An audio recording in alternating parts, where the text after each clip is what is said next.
Hello everyone, and welcome to what we hope will be episode 1 of the Excavation of Hob's Barrow, and this title screen represents just about as much as I know about it. At some point, just a quick warning, I'm going to say that this is made by the people who did Cathy Rain. It is not.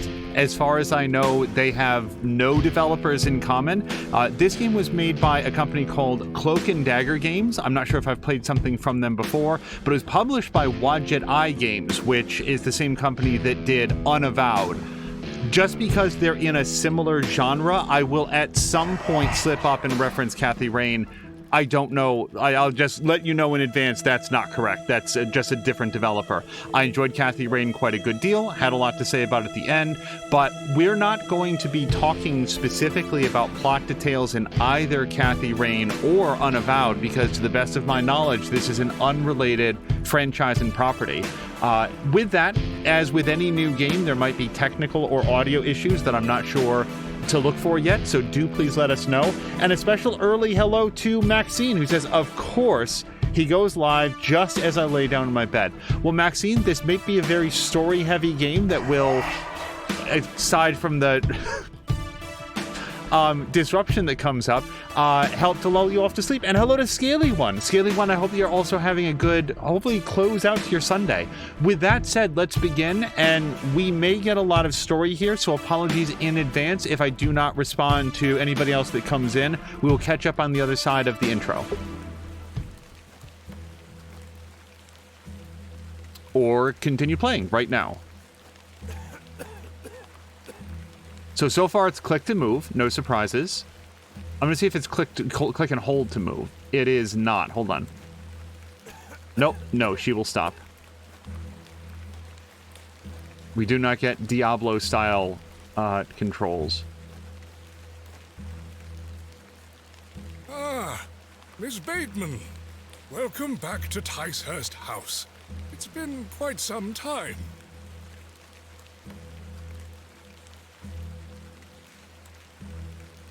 Terrible weather this evening, is it not? Nurse Blaketon has had enough of me smoking inside.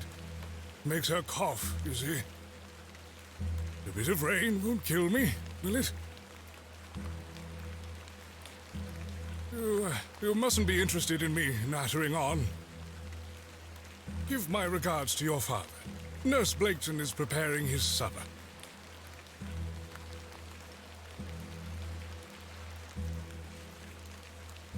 You look pale, Miss Bateman. Do head inside. You'll catch your death out here. Yeah, as far as I know, I'm not... Oh, look at that.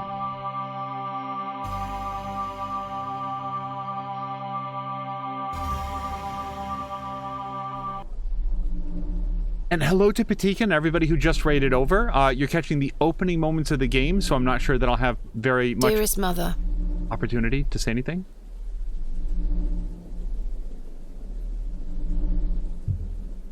Okay, so I click to go forward then.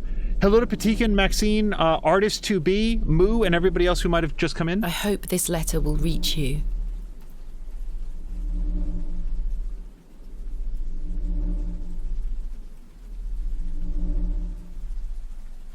I have spent these past years in torment, trying to piece together what remains of fractured memories.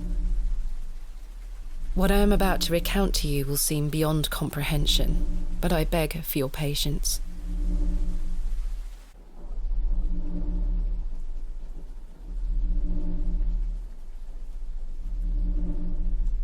I will endeavour to explain the events that led me to Ticehurst House that night.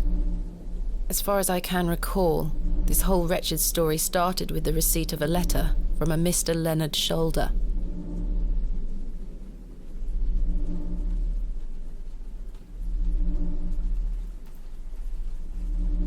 The letter brought me to the isolated village of Bewlay, deep in the moors.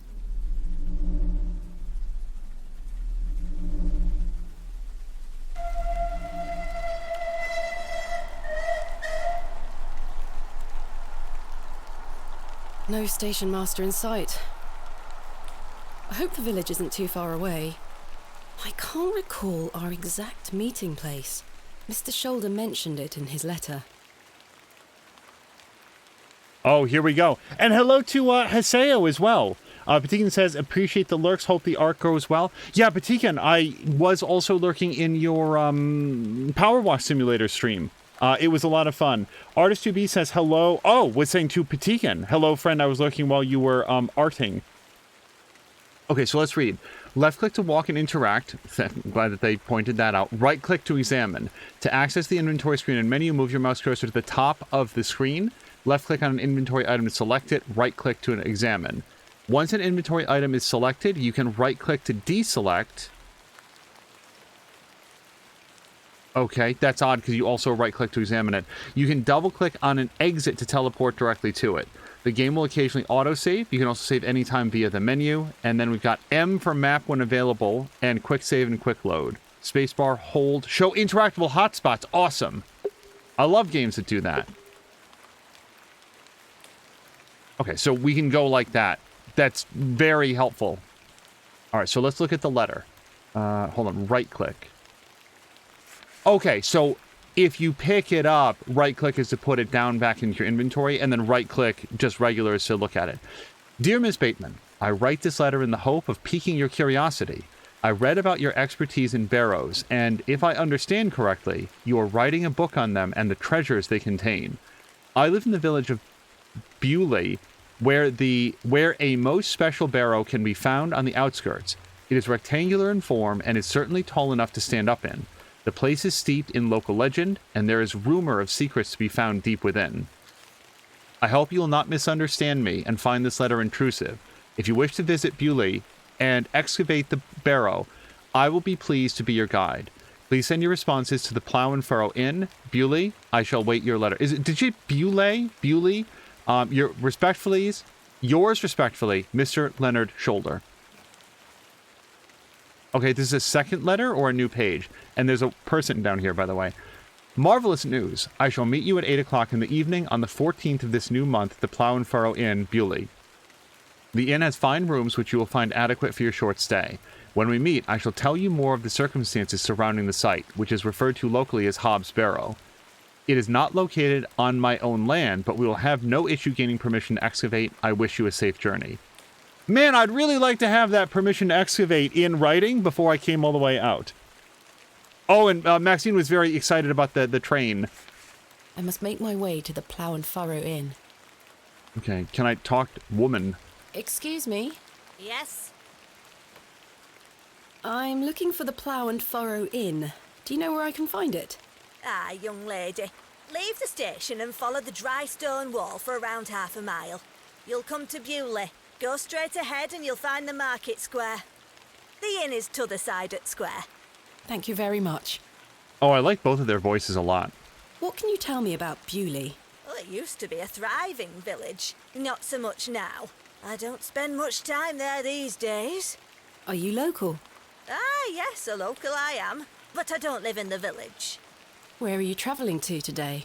That would be none of your business, young lady. Wow. Quite. Apologies. I wish you a pleasant journey. Okay, the end. My mother always told me not to walk on railway tracks. Okay, you're never going to build any boyhood memories about finding a dead body that way, though. If I take the sign, how would the trains know where to stop? I wasn't thinking that I would take it. Maybe just look at it. Oh, maybe I should right-click to look at it? Bewlay. I have great expectations for this barrow. Hello to Brian. The tracks look quite untarnished. I don't think many trains come through here. Okay, so I should right-click to look at things. This rain looks good, by the way. The post looks unattended. Door. A door of fine construction. Hello?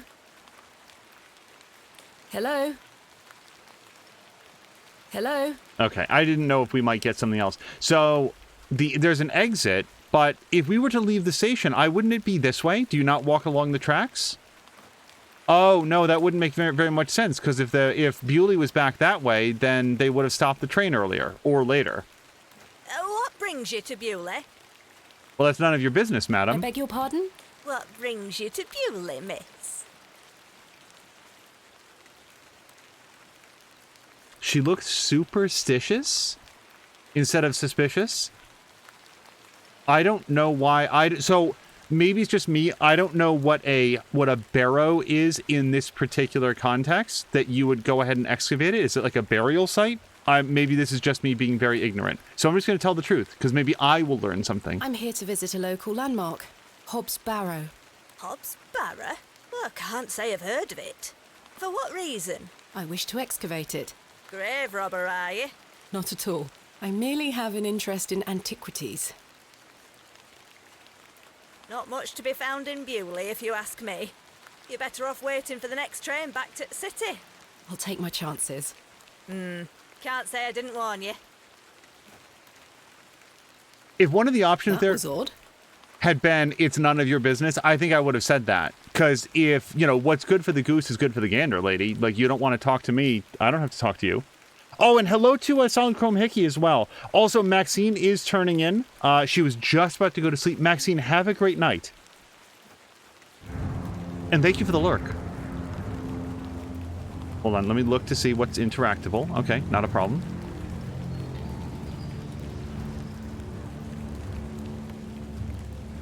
Crow, but maybe not a harmonious one. So we've got a couple exits from here. Let's interact with the crow or look at it. All right, that was a right click.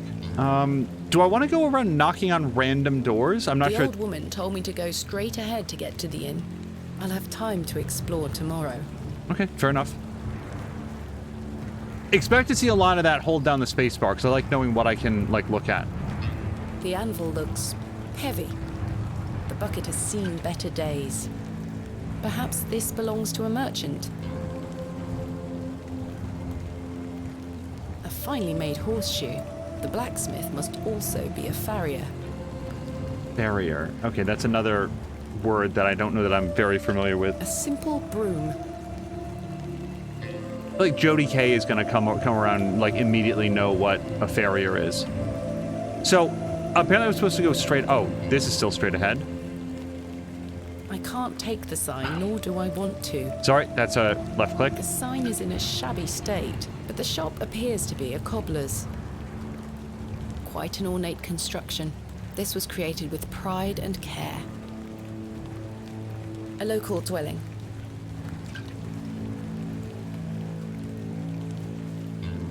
The building is in a dilapidated state.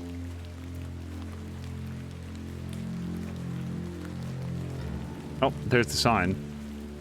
A small plaque beside the door reads Vicarage. It's the vicarage. The plough and furrow. I have a bit of time before Mr. Shoulder arrives. I should inquire about a room. Oh, see, there we go. Jab says a farrier shoes horses. I did not know that. The Plough and Furrow Inn. The inn where I am to meet Mr. Shoulder. The Plough Okay. Inn. I didn't know if the lower sign might say something The different. window box is well out of reach. Okay, we're gonna have to get past man. Hello there. What's the young lady doing out alone in this sodden weather?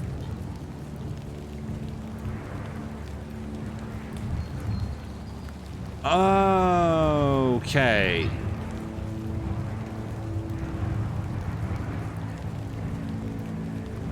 Let's ask him what he's doing out here. I'm not sure that I want to, just share a lot of information with this complete stranger that wandered up. What are you doing out in this weather? Waiting for you, my dear. I doubt that. And I've waited long enough. So, give us a kiss now, won't you?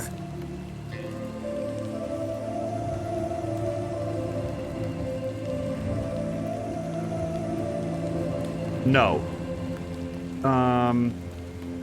How about deflect question? Let's try it. Because the thing is, slap him, we'll have time for that in a second. Wouldn't your wife disapprove? My wife? Bloody hell, my wife! My tea'll be on the table at this hour, and if I don't get back, she'll be roaring. Until we meet again. What a buffoon.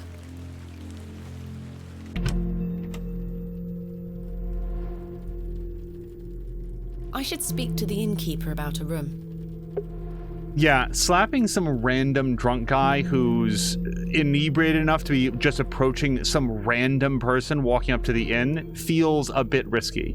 It's a crudely painted scene that appears to be of a biblical nature. A fine exemplar of inebriation. A rather miserable-looking fellow. He's playing a board game by himself. I think it's Three Men's Morris. Okay, well, see, now I'm going to want to know if Three Men's Morris is a real game. They are engaged in an intense discussion. A decorative plate. This one depicts a bull. Well, do they each depict something A different? decorative plate depicting a serpent. A decorative plate. This one depicts a cat. A decorative plate depicting an eagle. A decorative plate. This one depicts a dog. Are these like the Chinese years? Like Year of the Dog, Year of the Bull, Year of the Cat? A decorative plate depicting a bear. I feel like it's not all of them, because I know that there's like a Year of the Rat, for example. And also it might just be decorative plates that have nothing to do with the Chinese years. Bell Man Menu. The prices are cheap here. The Last Orders Bell. Savior of many a life. Hello to Salmolander. Yeah, Patikan, I know that this is on your wish list, so I understand that you that you may not want to see too much of this. The painting depicts a rocky edge lake. A small bronze plate states the name Lake Cubilius. A pixie-faced peasant boy painted in a naive style. Naive style. Well, I absolutely intend to talk to the barkeep, but They are engaged in an intense discussion. A majestic animal cut down in his prime. and hello to Moo, who also came over with the raid. The crackling fireplace is more welcoming than the facial expressions of the locals. This painting shows a Rubenesque figure brushing her hair. Quite unusual to see such a sensual work in a room like this. A colourful work depicting a bashful knight. It is signed N. Hamley. I feel like this might be one of those games where these little details come back around later. A biblical scene of some kind. An angel is depicted looking longingly to the heavens. Moo says better late than never. Absolutely. Yes, welcome over.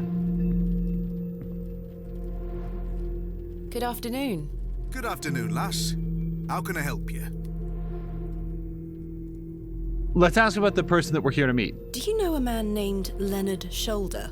Aye, I know the man. I'm to meet him here tonight. Can I get you something to drink while you wait? Not yet, thank you. I am in need of a room for the night. Aye, we aren't short of those. One night, is it? I shall need at least 2 nights, maybe more. Aye, 'tis not a problem. 3 shilling per night. That includes your dinner and tea. A fair price. I'll need that payment up front for the 2 nights. Okay, I should have some money.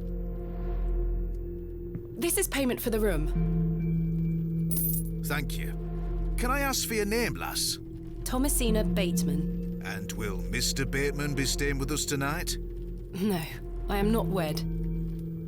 My assistant is arriving in Bewlay tomorrow. Your assistant, you say? Will you be needing another room? Please. I'll keep a room spare.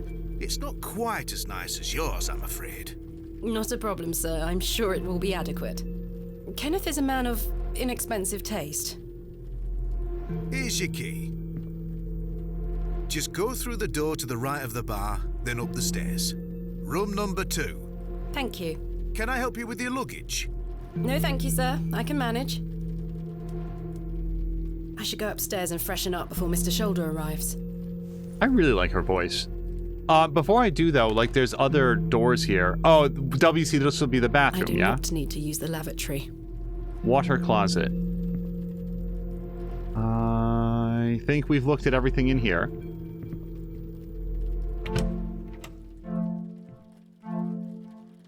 This shall do nicely. Time to change into something more comfortable.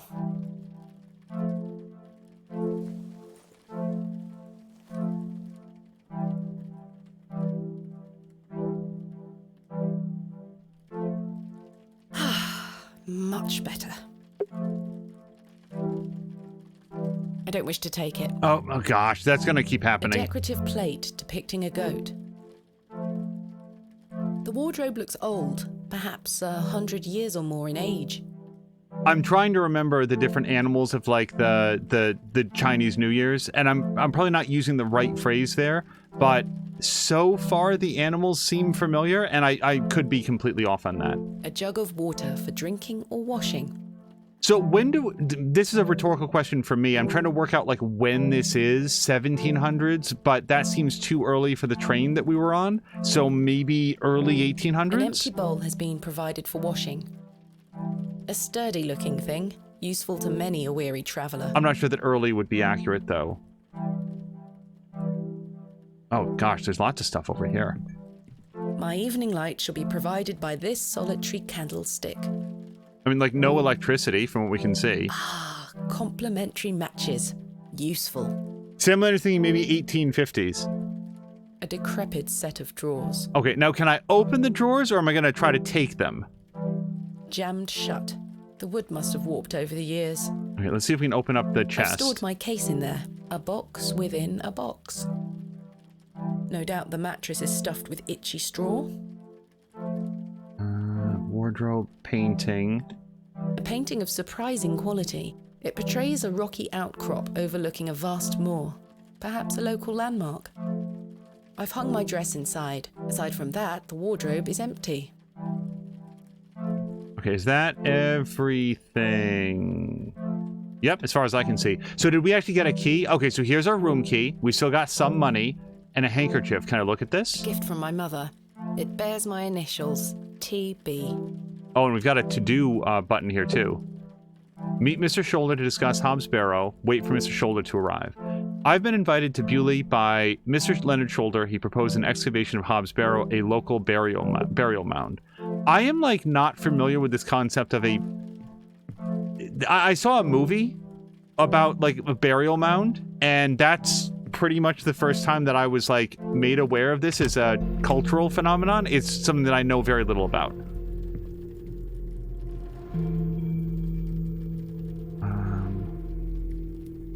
Oh, and by the way, Brian is guessing that it's 1849. It's similar to the, what is it, the Price is Right rules, except it's one lower. And you're gonna see who gets closest without going over. Miss Bateman, you've transformed. I feel far more comfortable in my outdoor clothing. You look like one of those explorers you see in the newspaper. I guess you could call me an explorer of sorts. I'm Stanley Kemp. A pleasure to meet you, Stanley. And tell me, I trust your room is adequate. Most adequate. Excellent. This is really big for one person. I really want Borlak and Lady B to be here. I want to know if these accents are, like, authentic. They sound like it to me. Sure. Has Mr. Shoulder arrived yet? Still haven't seen head nor tail of him, Miss Bateman. What can you tell me about Mr. Shoulder? Aye, he's a quiet fellow. He only comes here to check his post. Yes, I've been corresponding with him using this address. Have you now? You found yourself an admirer? Not quite. What business do you have with old Leonard, then? Tell the truth.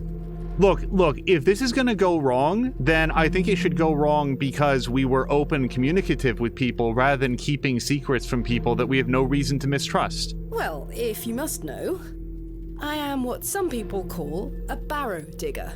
A what? A barrow digger. What in God's name is that? Are you familiar with tumuli? Afraid not. Barrow is another word for tumulus, or tumuli in the plural. A profoundly interesting subject. You've lost me. I excavate ancient burial sites looking for relics. A barrow is traditionally a circular mound of raised earth enclosing a burial chamber. Oh, aye? You're a grave robber. I am no such thing. Don't worry, lass. I've met all sorts in here over the years. I won't tell anyone. I assure you, my goal is more noble than petty grave robbery. What sort of relics do you find, then? Gold? Silver? Bones? Well, rarely gold or silver, but treasures certainly. Ancient pottery is the most common find. I've been excavating barrows all over the country. I'm documenting my findings in preparation for my book. It shall be called Vestiges of the Antiquities in Rural England. Oh, aye. Very interesting. But what does old Leonard have to do with this? He sent me a letter in which he told me about an unusual barrow in Bewlay, a site called Hob's Barrow. I'm meeting him here this evening to find out more. I've lived here nigh on my whole life, and I've heard nowt about a Hob's Barrow. Heard nout. Well, hold on. Let's stay on the topic of Hob's Barrow then. Are you sure you've never heard of Hob's Barrow? Not in my life, lass, but I'll tell you something. The moors stretch further than the eyes can see once you leave this village. There's no doubt many a discovery to be made. Mr. Shoulder said the barrow is well known locally, a place of legend. I'm afraid you're going to have to speak to him about it. Why are you interested in digging around in the dirt, lass? Haven't you better things to do with your time? I enjoy nothing more than the thrill of discovery, uncovering the past and piecing together our history. I inherited this passion from my father. Oh, a barrow digger too, eh? Indeed. He would take me with him on excavations as a child. Does he still come with you now, on your own adventures? I'm afraid my father's been bedbound by illness for many years. Oh, I am sorry to hear that, lass. Thank you, Mr. Kemp. He is well looked after at a private hospital. Jeez, lady, give him your social security number while you're at it. I'm never this forthcoming. I'm not this forthcoming with, like, friends. It's really just laying it all out. Let's ask about you, Stanley, now that we've given you basically our autobiography. Tell me about yourself, Mr. Kemp. Well, I've been the proprietor of this inn for the last 16 years. I worked as a drover all over the country in my younger days. Saved up my coin and bought this place. It's a fine inn. Thank you. I often run short of ale, but my rooms are rarely full. We don't get many outsiders wanting to stay overnight here in Bewlay. What can you tell me about Bewlay? Aye, it's a quiet place. People keep to themselves, work hard. I look forward to exploring the village tomorrow. There's not a lot to see, lass. But St. Edmund's Church is a fine building, worth a visit. Thanks for your time. As you were. All right, so maybe we can chat with some of the other people around? Good day, sir.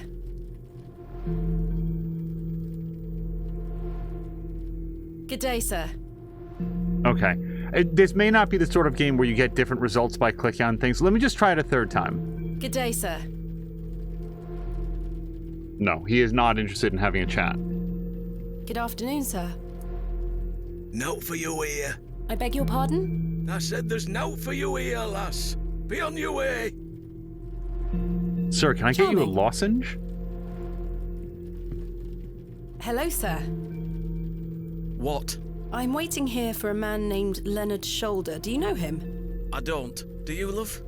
Never heard of him. There you have it. Now clear off. I really like the voice work in this so far. So, if I click on her, do I get a different interaction, or is it just the same thing? Hello, miss. What you want? I... Bugger off. All right. Hello, sir. Right. Do you know a Mr. Leonard Shoulder? You're not local. You've come on that bloody train, haven't you? Bewlay's going to dogs.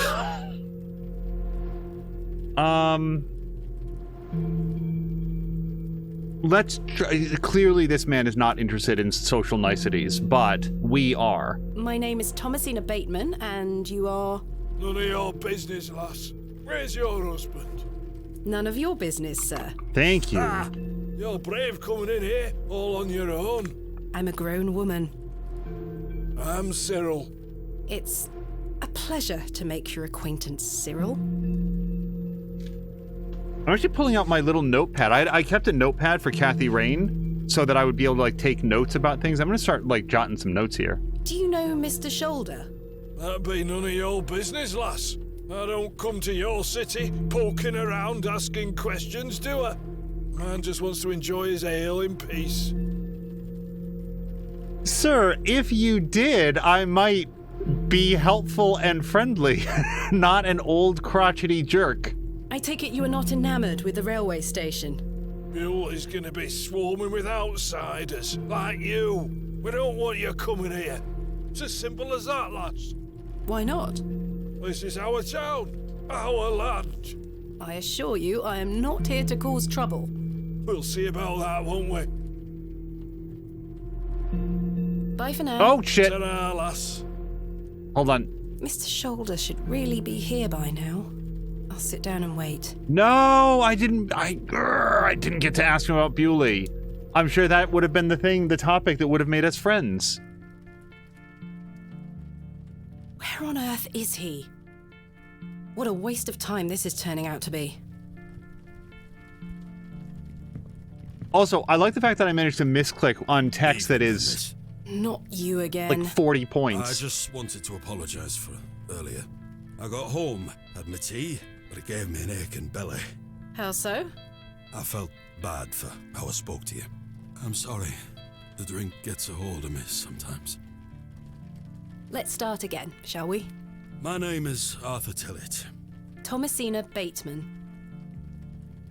What brings you to Bewlay, anyway? I'm here to meet someone, but he has not arrived. His loss, if you ask me. Perhaps you know the gentleman, Mr. Leonard Shoulder. Oh, I know Mr. Shoulder all right. If I may be so bold as to say, he's a bit long in the tooth for you. The relationship is not what you're implying. I've never met him. In fact, I know very little about him at all. Get me an ale and I'll tell you all about the old sod. Okay, so maybe based on what we know, getting this guy more booze isn't the way to go. Yeah, no, I'm already thinking this.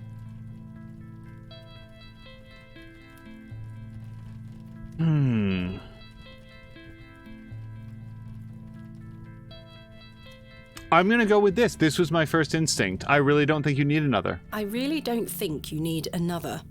Please, No, you're already drunk. come on, just one more. Don't you want to hear about old Leonard Shoulder? Well, yes.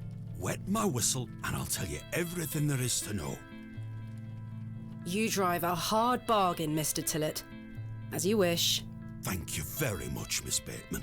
I would not do this. Hold on. I'm just gonna make a note. Tillett. Drunk. Can I talk to this guy again, though? Cyril? Hello again, Cyril.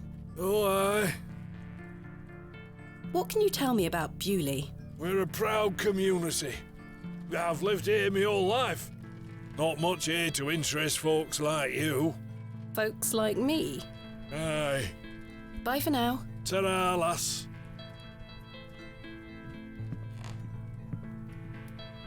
Can I at least ask him how Stanley feels about this plan to buy this man more How can I help you? alcohol? A tankard of your finest ale, Mr. Kemp. Hello to Talreya. There we are. 2 pence, please. Thank you. So Talreya, this is was the the last of my money, but Kenneth will be here tomorrow with more funds. This is the Excavation of Hob's Barrow. We just started it.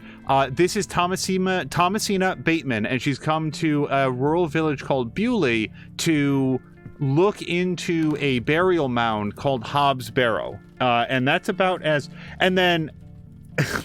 Torre said 2 pence. When was this game set?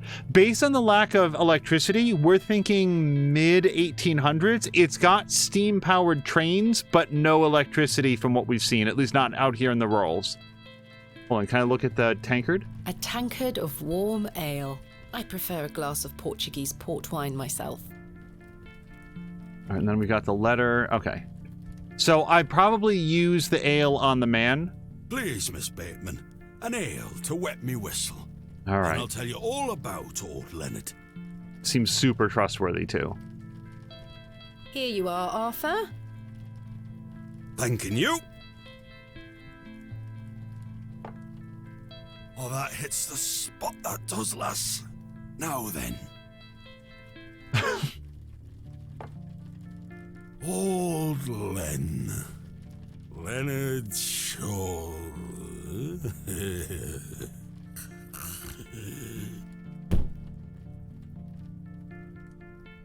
Arthur? Mr. Tillett? Oh, for heaven's sake. The man is in a drunken stupor. I don't know what we expected to happen. Mr. Tillett? He's not dead, just very drunk. I would still like to hear what he has to say about Mr. Shoulder. Kelly's empty his pockets, get some pence. After one drink too many, Arthur Tillett has passed out. Talray is saying steam locomotives were common from 1835-ish. Can I use the restroom now? I do not need to use the lavatory. No. All right. How can I help you? May I trouble you for a glass of water? If it's water you're after, I just refilled the jug in your room for you. Thank you. Thanks for your time. As you were. Oh, we're gonna splash it in his face? Wake him up? This may come in handy. I don't wish to carry the bowl around with me. Okay, I'm guessing that we're gonna dump the water on him to wake him up. Either that, oh, we could light him on fire with the matches. Let's try the water first.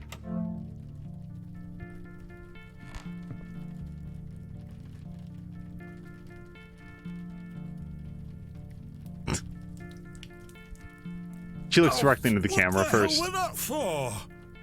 You passed out, Mr. Tillett. Oh, sorry, lass. Where were I? Leonard's shoulder. Hold on another minute. I'm making for a piss. This man is unbelievable.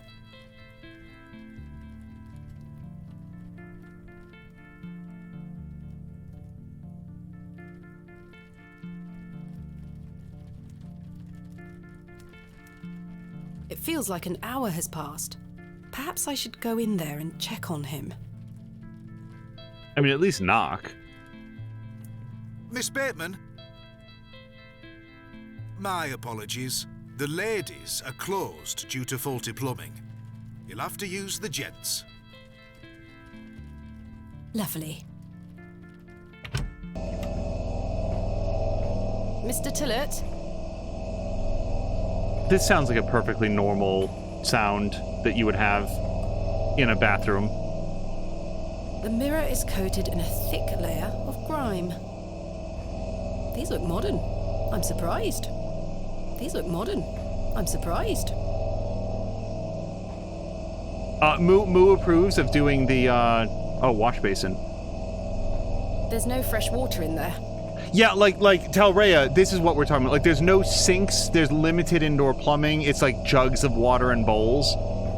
The water is brown. Quite ghastly. Scrub, scrub, scrub till the water's brown.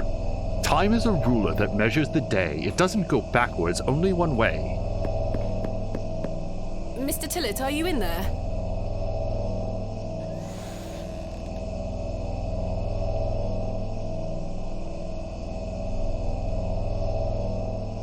Well, you're not Mr. Tillett. How can you be so sure? I'd rather not touch it. The thing stinks to high heaven. The mangy thing is fast asleep. Mr. Tillett? Mr. Tillett, are you in there?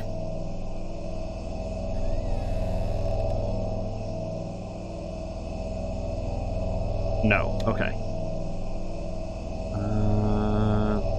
I can see it's still raining out there. The door opens a crack, but appears to be blocked from the other side.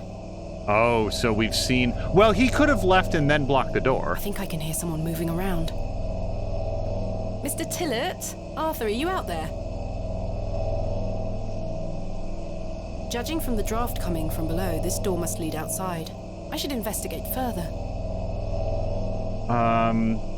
Use boot on cat. Stand on the cat to reach the window. I can't reach the window from down here. Okay, I don't have very many things. I've got a handkerchief, a key, and a letter. Dirty towel. I don't know what good that does us. Looks like the towel has not been washed in months.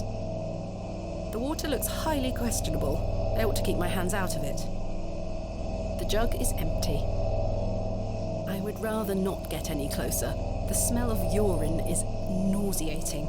We could probably fill the dirty jug with toilet water, but I don't know how that helps us get through a locked door. Oh, and also I can just leave. Yeah, probably just leave now that I think about it. I'm not sure that we're meant to go through the door from here.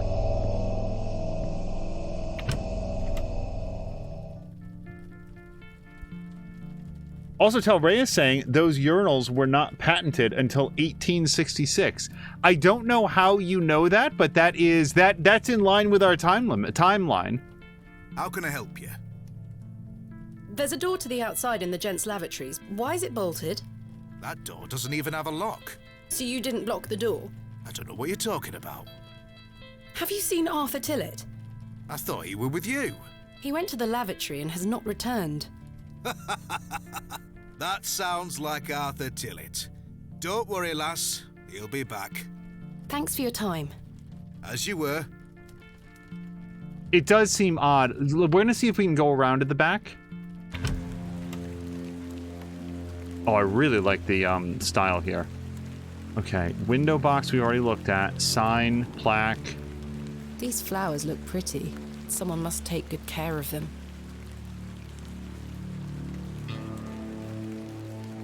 Also, how did they patent... Because a urinal's just like a slab of, what, like porcelain or whatever. Excuse me, sir.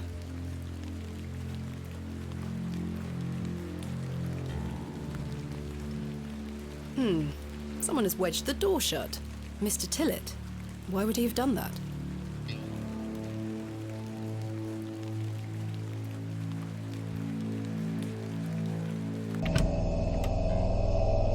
Did Mr. Tillett leave, then block the door behind him? Something strange is going on here. Who was that old chap I saw outside the alley? He headed eastward. Maybe I could catch up with him and ask him if he saw Mr. Tillett. Oh, I was going to look to see, did I get the slab of wood? The piping of water is internally complex, as are the methods for running passages through porcelain. Okay. I suspect the barrels are empty. Otherwise, the locals would be rolling them into their cellars. It's the small window to the lavatories. Surely Mr. Tillett could not have squeezed through that gap? No, I mean, he would have walked out the door. A warm glow permeates from within, making me feel somewhat cold and damp. The rain might also be contributing to that. Hitching post. The post has been embellished with a fine bronze bust of a horse. Is the second one the same thing? The post has been... Yes, okay. A single glove is lying in the mud. A pearly white gent's glove. It's certainly unlike anything Mr. Tillett was wearing. It seems rather out of place here. Peculiar. A fine white glove, gent's style. I found it in the alleyway behind the plough and furrow. I suspect the barrels are empty. Otherwise, the locals would be rolling them into their cellars. Oh. The village square is back. Yeah, wait, am I not going to the village square? There we go. Sir?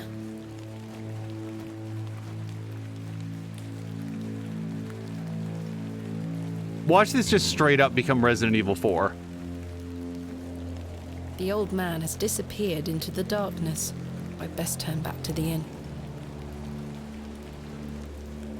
Brian is taking off. Brian, have a great evening, and do keep us I apprised don't wish to go knocking door to door. on when you get your new console.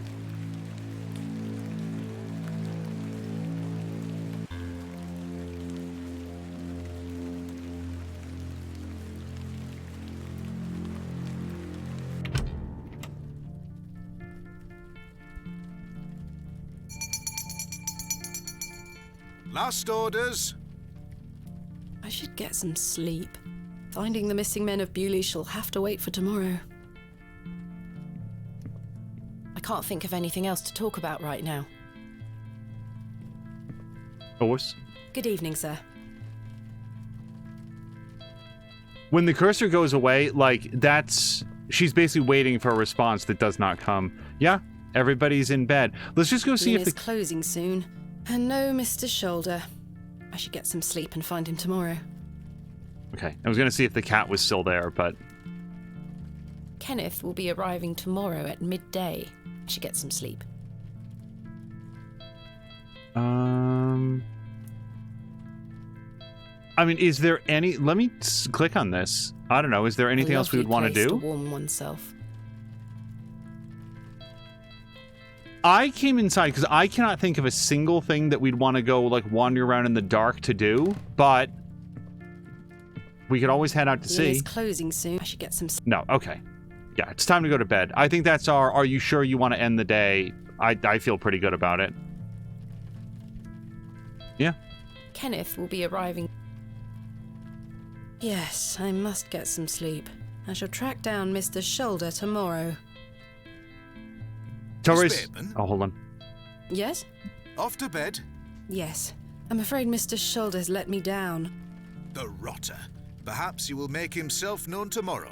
I should hope so. This is turning into a waste of my time. Ah, don't mind the locals, miss. It's just that we don't get a lot of visitors in Bewlay. Quite. They mean well, believe me. Sure, Mr. Kemp. Please, call me Stanley. Good night, Stanley. Sleep well, Miss Bateman.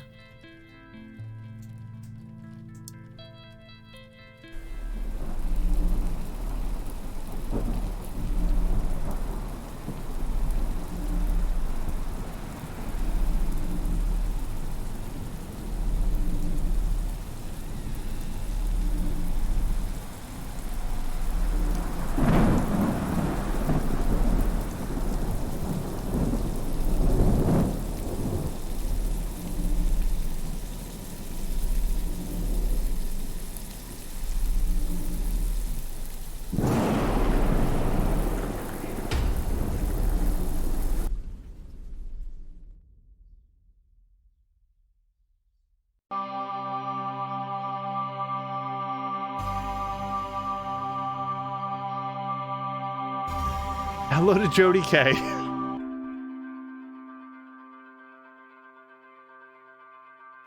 I like the pixel art cutscenes. Such horrid dreams.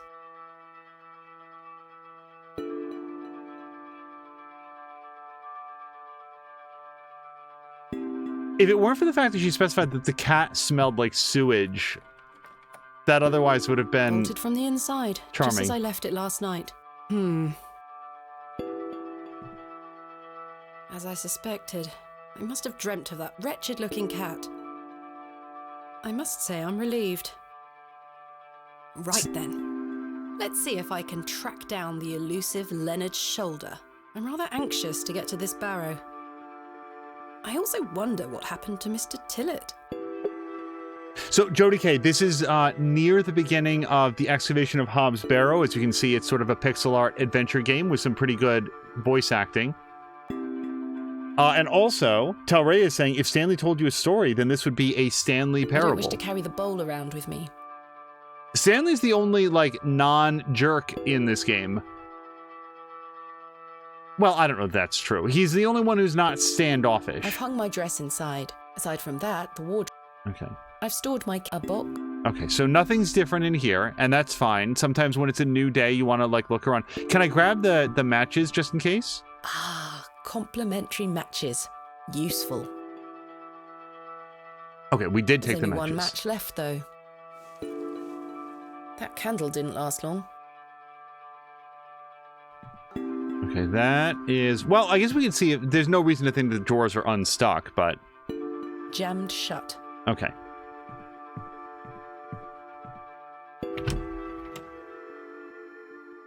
Good morning, Miss Bateman. Good day, Stanley. Watch Mr. Shoulder, like, never show up, and then at the end of the day, we just go back to wherever she came from, and the story has nothing to do with this town at all. Did you sleep well, Miss Bateman?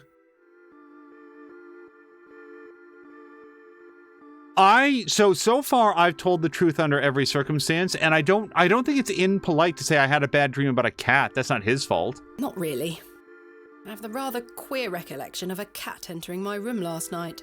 A cat, you say? Yes, an odd-looking grey one. I must have been dreaming, as I locked the door and windows before I went to sleep. I saw a similar cat in the lavatories while searching for Mr. Tillett. Ah, Herbert. Oh, he's a harmless thing. He comes in now and then searching for scraps. Indeed. Seeing him in the lavatories must have conjured up the strange dream. The mind is capable of manifesting frightful things, Miss Bateman. I'm happy to report the rain of yesterday has lifted. It's a clear morning outside. Crisp. I've prepared a room for your assistant. What time will he be arriving today? His train will get in around midday. Kenneth will also be bringing my excavation equipment. Oh, aye. What does that entail? Picks, shovels, buckets, lighting and such.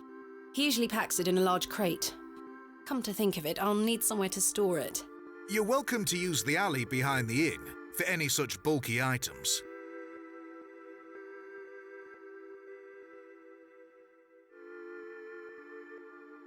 I think so. First of all, I think it's perfectly reasonable to ask if it's safe because, I mean, her room is like an estate. They could easily fit whatever crate it is in there, assuming that they can get it through this triple wide door.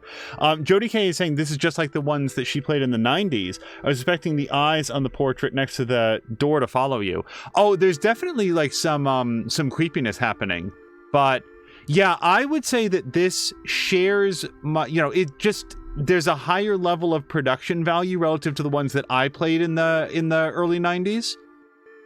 I am going to ask him about if it's safe. Is it safe to do such a thing? I can assure you the local folk are not thieves, Miss Bateman. That's not what I... Now, say nothing more of it. Thank you, Stanley. I'll let you get on with your day. I'll be back with my assistant when he arrives. Calray was asking if I'm familiar Miss with... Bateman? Oh, hold on. Yes? I've something I wish to get off my chest, as it were. I've been tossing and turning all night, Miss Bateman. I feel rotten, I really do. What on earth are you talking about? As you know, I like to run an honest establishment. And well, I have not been honest with you, lass. I do know of Hobbs Barrow. You do? I do. Many here do. There are stories tied to that place, you know. If I've learned anything in this life, it's that some stones are best left unturned. Old Leonard Shoulder is someone to be wary of too. I can't tell you what to do, lass, but you'd best avoid him. Okay, I mean, do you want to elaborate on that, sir? Why must I be wary of Mr. Shoulder? The man has a certain reputation. For what? You've seen it already. Were he here to meet you last night? No. Precisely. A man not to be trusted. Where does Mr. Shoulder live? I can't say for sure. As I think I told you last night, he's a quiet man and keeps to himself. He only comes in here to collect his post. Leads me to believe he lives a fair distance away. Certainly not in the village itself. Might someone around Bewlay be able to help me find him? You could ask around. As I say, lass, Bewlay folk mean well. Don't forget that. Why lie to me about Hobbs Barrow? I know, lass, I know. I feel dreadful. But why? What are these stories you speak of? I really can't tell you more. If you insist on visiting that place, you'll have to seek out Mr. Shoulder. He brought you here. He should be the one to tell you. I must say, Mr. Kemp, this is all quite puzzling. I've never let local superstitions stop me in the past. I pride myself on being a woman of logic and reason. I've no time to waste on such matters. As I say, seek out Mr. Shoulder. He can tell you more. So, A, don't trust Mr. Shoulder. He has a reputation that I won't specify, but is not to be trusted. And B, he's your best source of information about Hobbs Barrow. He's the one who can tell you all about it. Well, Got it. I Oops, don't know. shit. I say that on my mother's grave, Miss Bateman. I now find that hard to believe. The moors are vast, lass. I'd tend not to go wandering out there. A grown man could lose himself and not be seen again. I shall return later. Good day to you, lass. Sorry, that was a double click. I don't suppose that I could just get that one line of dialogue back. I'm ever so sorry, Miss Bateman. I have a few jobs that need doing this morning. If you need anything, come back in an hour or two. I see. So Talrea was asking if I'm familiar with the Return of Obra Dinn. I'm aware of it. Like, I recognize that it has a very unique art style, but I do not know very much about it. I must say, last night has rather put me off using these toilets. I know that it was very well received. Like, a lot of people really liked it, but I'm not... Like, I haven't played it, nor have I seen very much of it outside of its... sort of like high resolution pixel art filter. I'm not sure exactly how to, say what it is. Also, Jab was asking, has anybody seen Harley Quinn's Valentine's special? I have not even heard of it, Jab. Did you see it and enjoy it, or what are your thoughts? It seems I may be fighting a battle against some sort of local superstition. Is there a single barrow in England that doesn't have some ghastly tale attached to it? Hogwash. All of it. I've a few hours until Kenneth arrives. I should use this time to find Mr. Shoulder. Oh, map unlocked. Okay. We've not seen a map before. Oh, I guess we can, teleport directly to a place? Is that what map does? As Thomasina's story unfolds, new locations will be unlocked, allowing her to fast travel via the map screen. At certain points in the story, fast travel via the map is not possible. The map button will not be visible during these moments. Fast travel via the map is not possible when Thomasina is indoors. Okay, good to know. Hello. My name is Thomasina, and you are? Now then, that's none of your concern, love. What does himself mean? Am I going to continue to press him? He does not want to talk about himself. Do you know a man named Leonard Shoulder? I don't know aught about no Leonard Shoulder. What can you tell me about Bewlay? Not much around here, love. Not worth mentioning to you, like. I see. What can you tell me about Hobbs Barrow? Not to be found digging around in those things. You know of local barrows, then? Don't concern yourself. I ain't saying nothing. What do you do around here? Hey up, you're not scared of sticking your neb in. I look after the churchyard. Dig the graves. Ha! What can you tell me about the church? Aye, it's a church. Quite. Goodbye. Ta-ra. I have a feeling we're going to see that guy again. Alright, nothing's changed in the alleyway. I'd rather not go into those horrible toilets again. Now, yesterday we went off to the east and, saw the countryside. I'm not sure that I want to go wandering about, but we could maybe ask at this door now.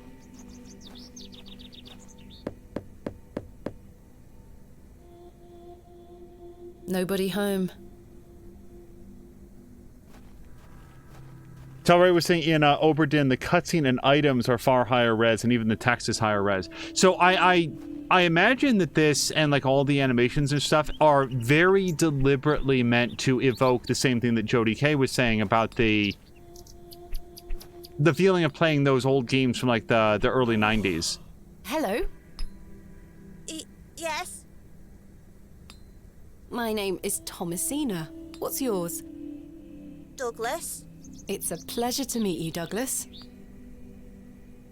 That's a great sword technique you have. Thanks, miss. Mr. Crozier's gonna make me a real one when I turn 12. I'm preparing myself to fight the Lambton Worm. What is the Lambton Worm? It's gonna come back and get us all. John Lambton thought he killed it at the River Wear, but my father told me it still lives. We must all be prepared. The Lambton Worm isn't real, Douglas. Father just told you that to get you out of his hair. Not true. I saw it slithering out by the beck. Like a giant eel it were. I ran home so fast I thought I would fly. Sorry, miss. My brother has a vivid imagination. Children often do at his age. I'll keep training. You will all thank me when I thrust my sword deep into its fat belly. Douglas, this lady doesn't want to hear your nonsense.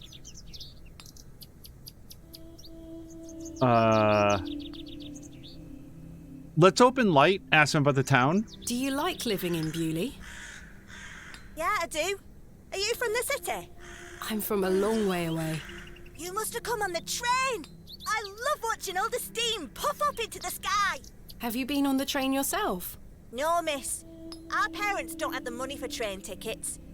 Father says we have all we need here in Bewlay. Perhaps this nice lady would like to take you away with her on the train. No, I need to stay and protect Bewlay from the lantern worm. Do you know a man called Leonard Shoulder? That's a funny name. So apparently the lantern worm, Talray is saying, is based on an actual myth. I love this myth, they say. Ever seen the cult classic film Lair of the White Worm? That's inspired by the same myth. No, I've not even heard of it. So, given what we've heard so far about Hob's Barrow, I don't know that that's going to go well. So let me... Mr. Crozier. I have absolutely no memory of a Mr. Crozier so far. Who's Mr. Crozier? He's a blacksmith. His forge is just over there on the other side of the square. Don't you think 12 years of age is a little young for a real sword? I'll be a master swordsman by then.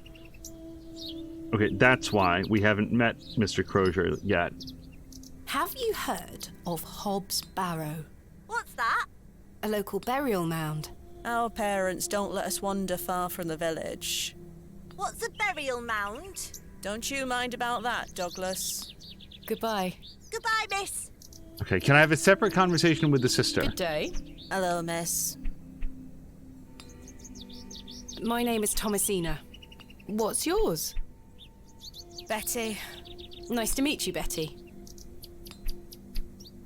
What are you up to? My brother is practicing his sword fighting technique. I'm to watch him until he tires himself out.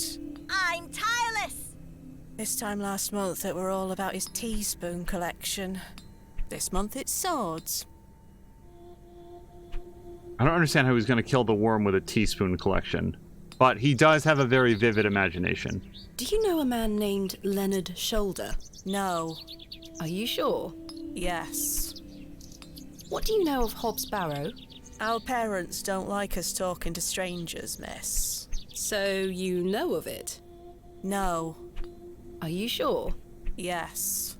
Goodbye. Bye, miss. Okay, so I feel like we're meant to go talk to Mr. Crozier. Oh, the bird is not interactable. Quite an ornate construction. This was created with pride and care. And hello to Grumpy.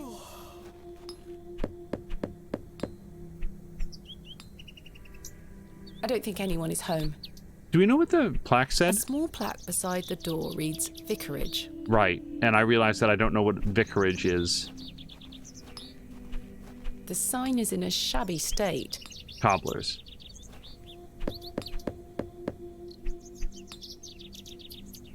No one here.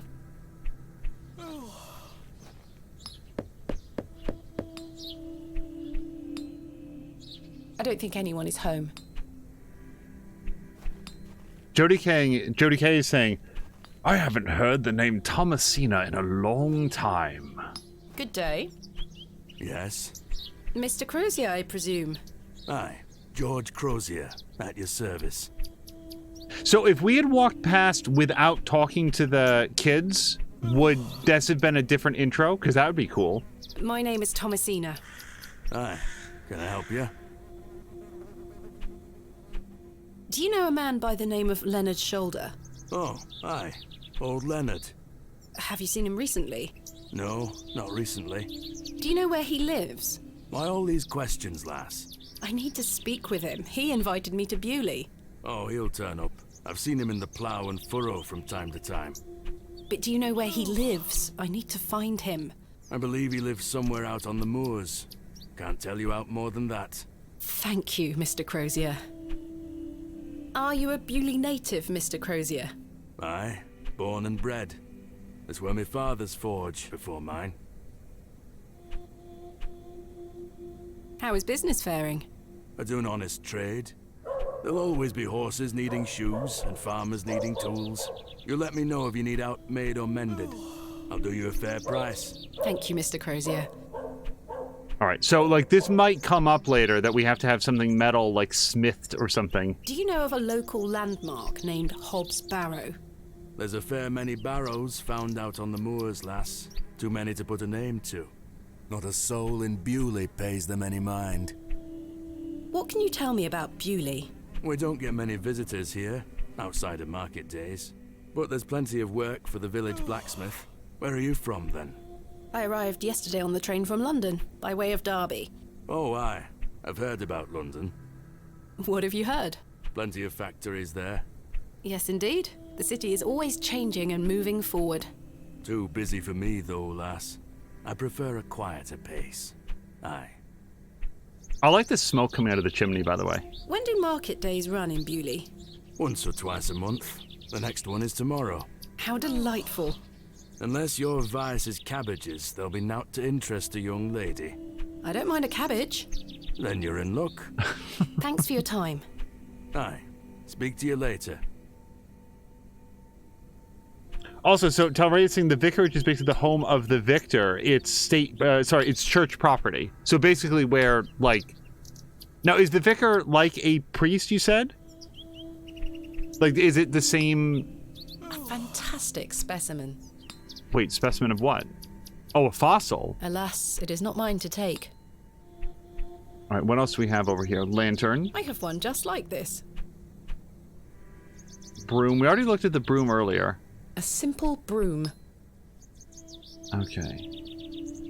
So I guess out on the moors is where we might look for, but we were specifically told to check out the church. Hello. Good day. Would you like to buy one of these cakes, pet? I would, but I gave away all my money. What kind of cakes do you have? I have some lovely Bakewell puddings. The sweetest marriage of almond and jam. I can tell you're not from around here, because if you were, you would know about my Bakewell puddings. They are quite famous. Alas, I'm not carrying any money with me.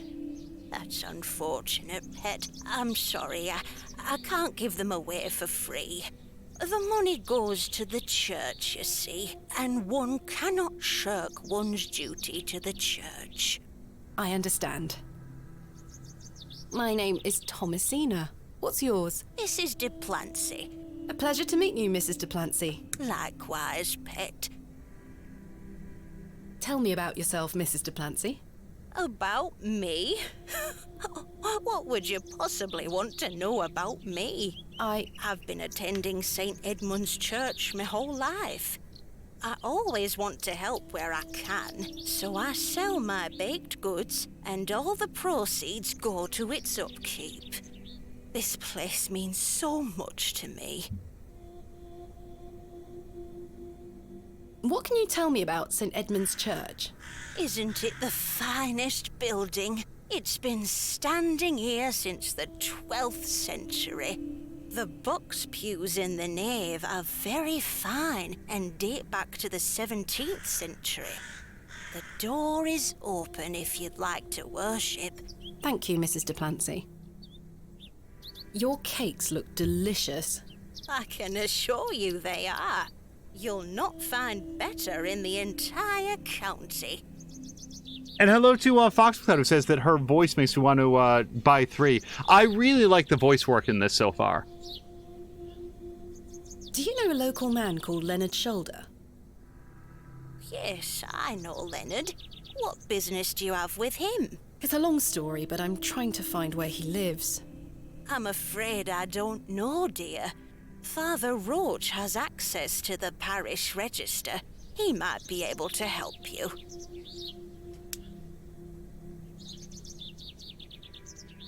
Where can I find Father Roach? At this time of day, he'll be taking his exercise in Herne Wood, to the west of the village.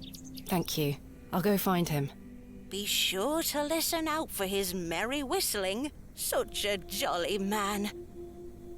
So, Dalrea was saying that vicar is English for priest or clergy. So, would the vicar be Father Roach? Is that the same thing? Being a father, a priest, in this case a vicar? It's just like the English version of that? Yes, says Talrea. What can you tell me about Father Roach? He is a lovely man and an exemplary servant of the Lord. He's been the vicar of St. Edmund's for many years. So, out to the west, from what I remember? Where can I find Father Roach again? At this time of day, he'll be taking his exercise in Herne Wood, to the west of the village. Thank you, Mrs. Duplancy. What do you know of Hobbs Barrow? Hobbs what? Hobbs Barrow, a local burial mound. The only place of burial I know about and care for is in this very churchyard. Thank you for your time. Lord be with you. Yeah, I was about to say, some of these memorial plaques look like they... In memory of George Paxton. In memory of Peter Black. In memory of William Ager. In memory of Barnaby Tillett. So sometimes I look at these and I say, oh, these are Kickstarter backers or something. These do not feel like Kickstarter names. In memory of Mabel Hurst. In memory of Percival Roach. Okay, Roach is an interesting name since that's the same name as the father. Could be his Percival, so Father Roach's own dad, maybe a brother, or maybe a son. In memory of Benjamin Garkham. In memory of Romeo Hegg, dearly missed by his beloved Juliet. In memory of Millicent Smith. In memory of Henry Crozier. Oh, that's the blacksmith's father, I assume.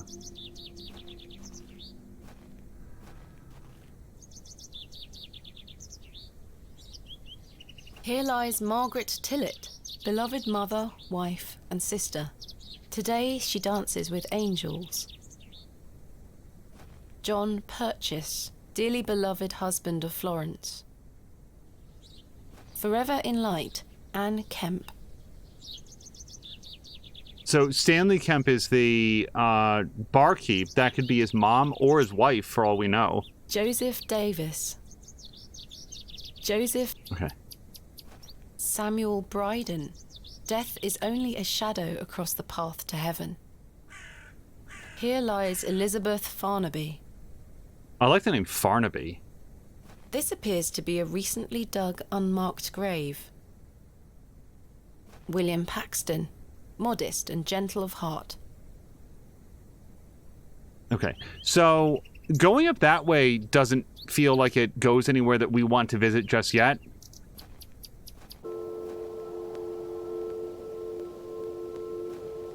Margaret's Lookout. I wonder who Margaret is, or was.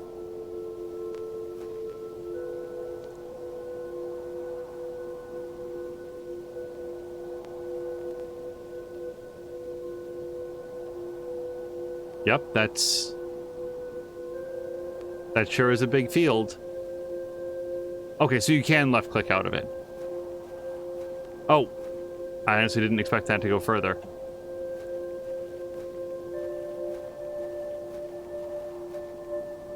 The locals might be alarmed if I dismantle their cairn. I've seen cairns like this all over England, quite common. Some of them have been here since the Viking days. It was a whole mini game. Don't worry about it. The moors continue for miles in this direction. I don't wish to lose my way. Jody K is saying, watch out for the scorians in the desert. What are scorians? Or is this a Dune reference, maybe? Oh, Salamander is back. Cheese and pepperoni, or scorpions.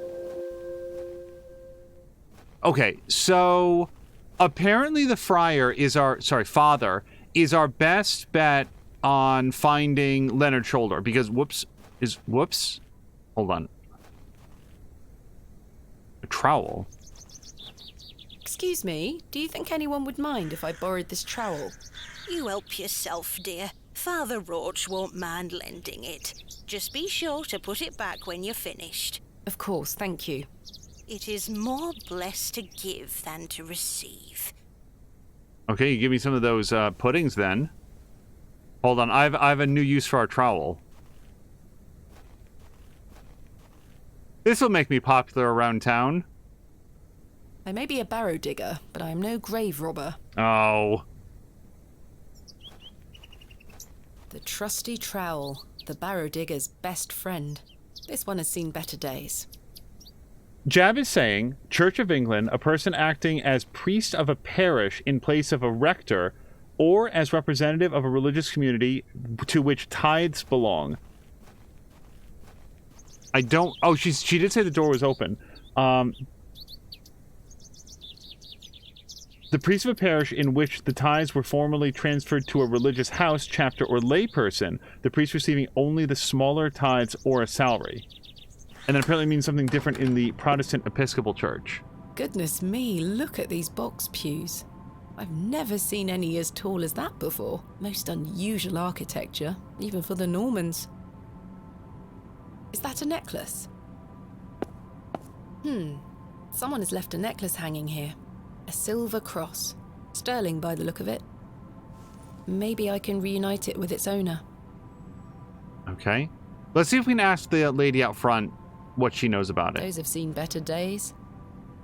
A memorial list of former vicars. They stretch back several hundred years.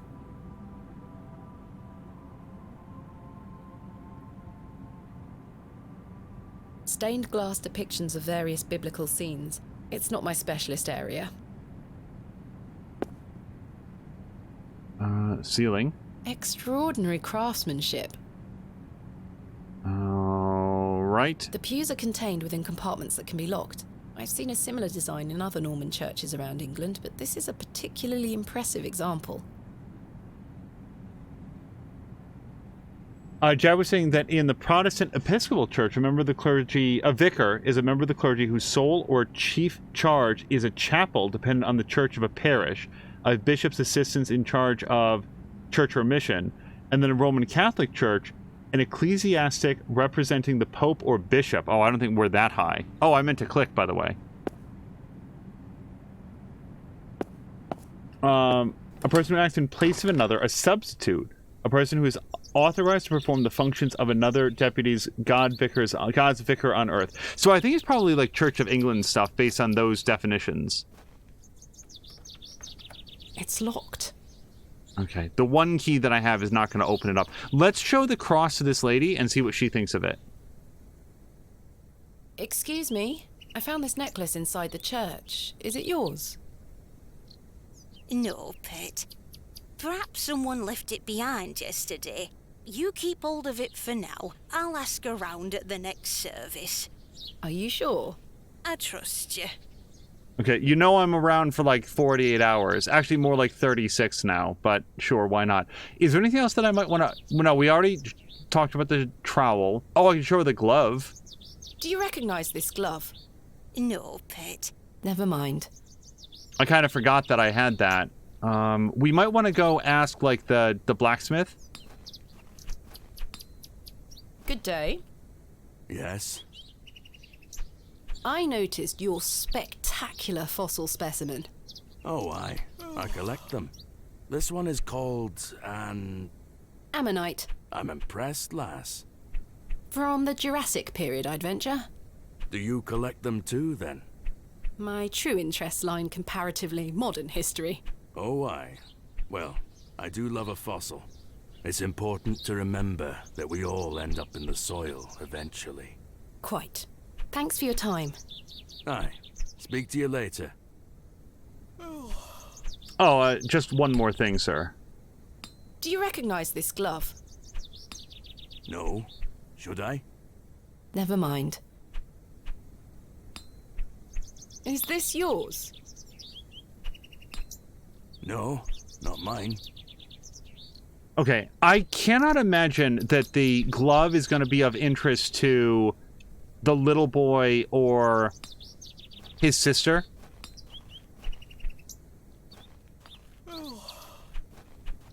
I mean, to be thorough, I should probably show them the glove and the necklace. Is this yours? What do you think? I think wandering around town showing everybody a sterling silver necklace and asking, hey, do you want this? Is the surest way to find its correct owner. Do you recognize this glove? What are you showing me that for? Does it look like I'd wear something like that? Okay, let's go out to the woods. We're gonna go see if we can find the friar, the vicar.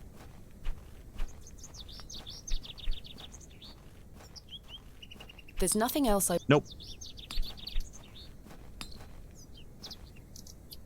Now, I'm heading what I anticipate to be west, but I don't actually know. I didn't see any woods on the way here from the train station, so I'm not sure how far over we want to go.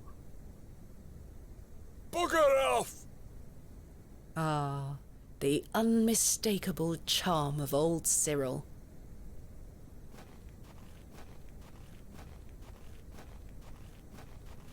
I totally would have cut across the yard, by the way. I don't think anyone is home. If the sheep can walk across it, then so can I. Oh, here's some woods. I found them.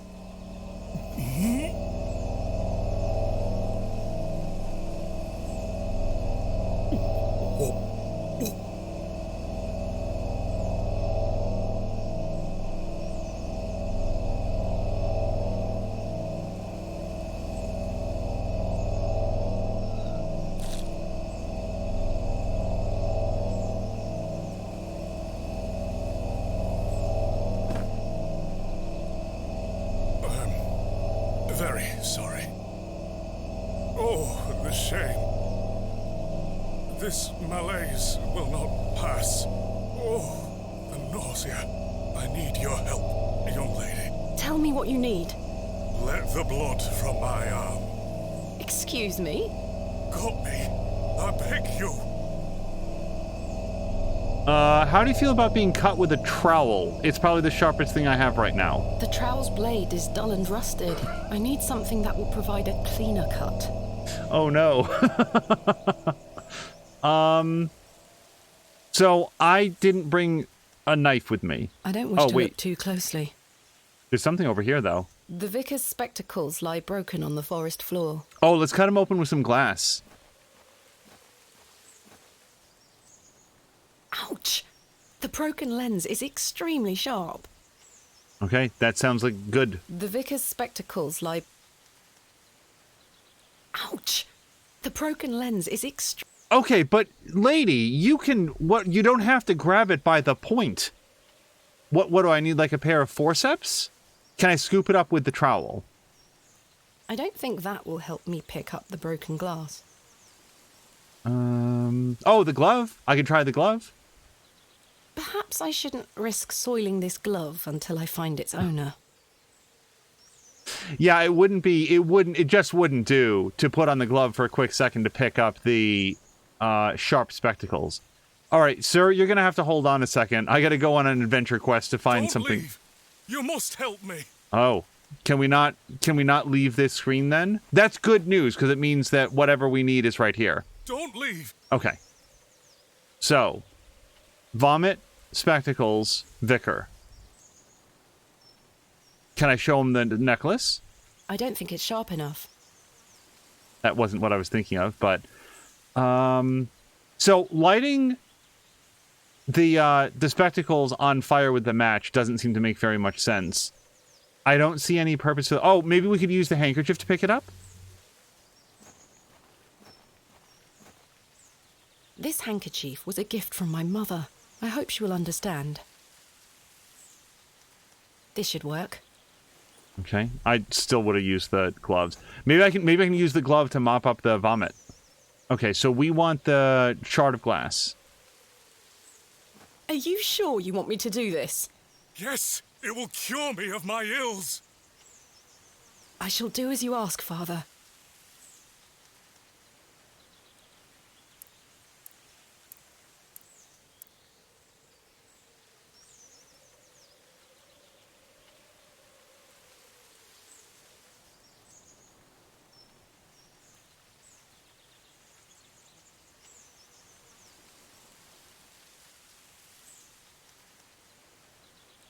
Thank the Lord for my spare pair.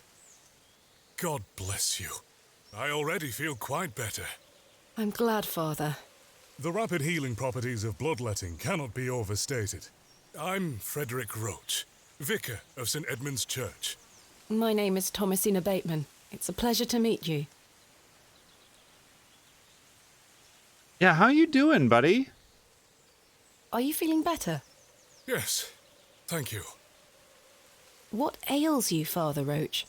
I just ate a rotten berry, that's all. I like to pick blackberries for my supper, you see. They are quite delicious, as long as you mind the bramble. My apologies again. Whoops. I accidentally... So this happened during Kathy Rain as well, where I'd, like, accidentally click and skip, like, a word or two of dialogue, and I don't mean to do that. Are you from Bewlay originally? I was born in our very own St. Edmunds. It's quite the story. Do tell. My mother was sheltering there as a frightful tempest raged. And lo, did her waters break right there and then in that pew. One could say that you were born into your role, Father. Indeed. When my mother told me the story as a young boy, I knew that this was my calling. Also, tell Ray saying I worked it out. It's a high-res image, pixelated. You walking into the background just then gave away how they did it so nicely. Interesting.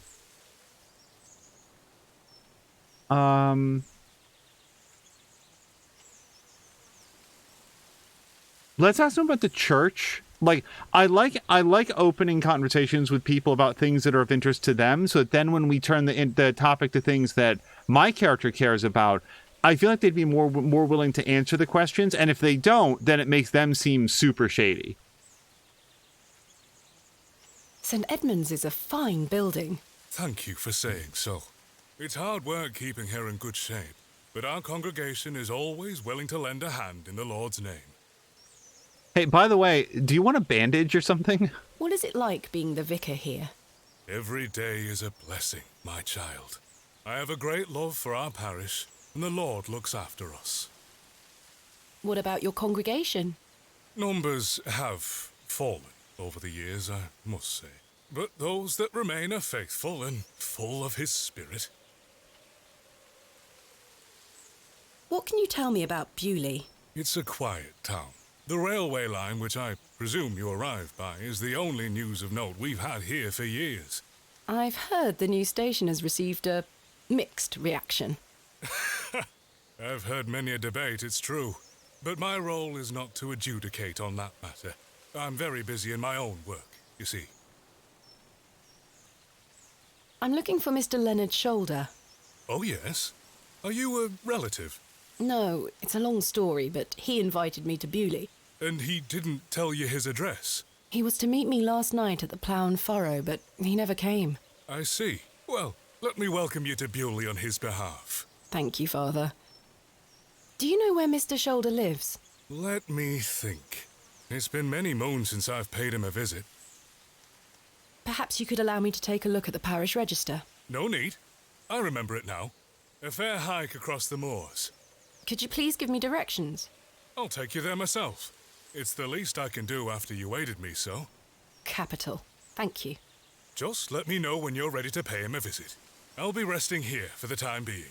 Yeah, sir, do you want to maybe... I'm not sure that we want to go on a long trip right now. What do you know of Hob's Barrow? I can't say I've heard of it. It's supposedly a famous local landmark. I'm afraid I know nothing about it. Okay.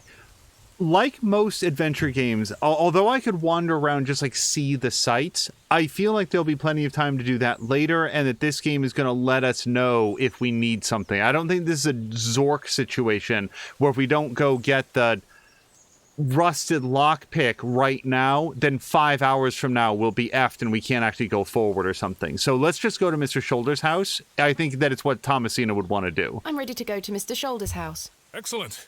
I feel the fresh air will do me well. Follow me.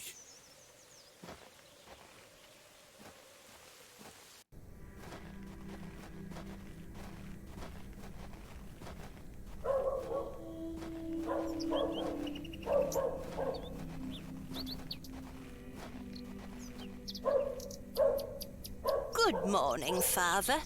Good morning, Mrs. Duplancy. Mrs. Duplancy, this is Thomasina Bateman, a visitor to our parish. We've already had the pleasure of meeting, Father. Excellent. Miss Bateman, don't hesitate to try one of Mrs. Duplancy's wonderful cakes.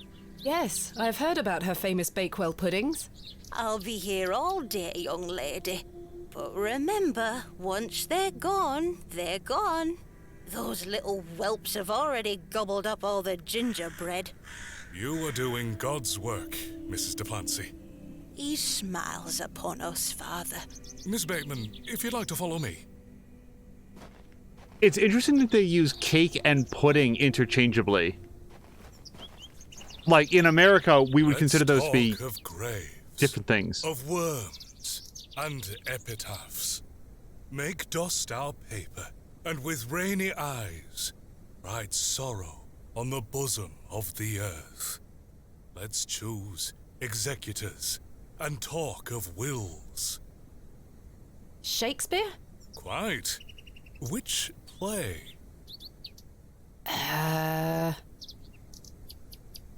Oh no. I know no Shakespeare at all. There's a lot of talk in there about funerals, and if there's one thing that I know about Shakespeare, the only play that has any death at all is definitely Hamlet. I don't think anybody dies in Macbeth or Richard II. So Richard II. Richard II. Correct. Wow! How well read, Miss Bateman. Studying the work of the bard is one of my favorite pastimes. Follow me. Oh man, I had a 1 in 3 chance and guessed correctly. That now exhausts my allotment of luck for the rest of this month. Behold, the vast expanse of God's creation. The moors extend as far as the mortal eye can see. Beautiful, is it not?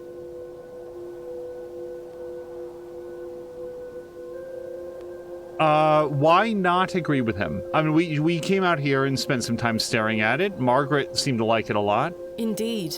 The moors are beautiful. The beauty of God's creation is that it takes so many forms. How can one take in such a view and not have faith? Some look at these moors and think this a godless land. But I tell you, he is found in all domains. The Lord's work is all about us.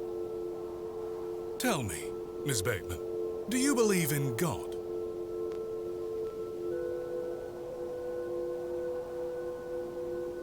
Again, why, like, I haven't lied so far. I don't see the reason why I'd do it now. I was brought up Anglican. The church was an important part of my early life, Father Roach. But what happened to my father eventually made me question things. If you don't mind me asking, my child, what happened to your father? He had an accident when I was very young.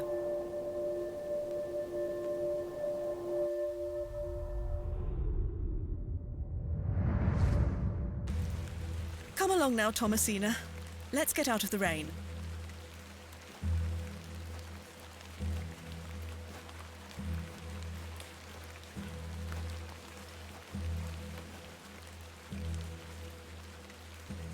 Remember what I told you, all right? Be a good girl. People are unwell here. They don't want to hear you running about making noise. Understood? Yes, Mother. Good. And don't annoy the nurses. I promise I won't. Good. Now, let's see your father.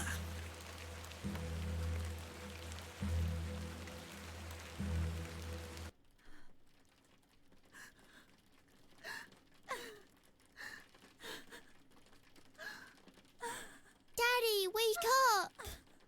Well, just shoots up in bed. Oh, thank you. Now I feel much better. Mummy? Mummy? Good evening, Mr. Bateman. Hello, little one. You must be Thomasina? Yes. My name is Nurse Blaketon. I just need to talk to your mummy for a little bit. I'm sorry to disturb you, Mrs. Bateman. Mrs. Bateman? Will he ever talk again, Nurse Blaketon? The doctor is uncertain, Mrs. Bateman. There is the possibility that Mr. Bateman won't regain any movement at all.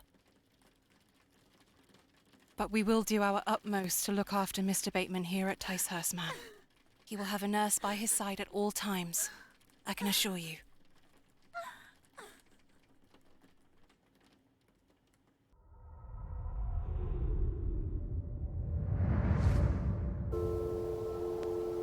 What sort of god would allow this fate to befall such a kind and honest man? I'm sorry to hear this. God moves in mysterious ways, but he loves us all. Come along now. And hello to Electric Dragon. Bakewell puddings are cake-like. Oh, I thought it was like... I didn't know that it was like a type of pudding. She scampered off in a hurry. Who was that? Some primitive folk make their home out on the moors. I suggest you keep your wits about you when you are exploring, and don't stray too far from Bewlay. I see. How much farther to Mr. Shoulder's house? Still quite a walk, I'm afraid, but we'll get to him soon enough. Now then, take a look at this. Legend has it that this cairn has stood here for over 1,000 years. How remarkable. The Devil's Toe. I beg your pardon? That's what it's called. The Devil's Toe. Oh, I see. Come now, onward. I want to read this comment about the Bakewell puddings, but this cutscene keeps rolling. We walked and walked across that vast, featureless landscape. All the while, Father Roach was whistling away merrily. Just as I had begun to wonder if we were hopelessly lost, a building emerged from the mist. Mr. Shoulder's cottage.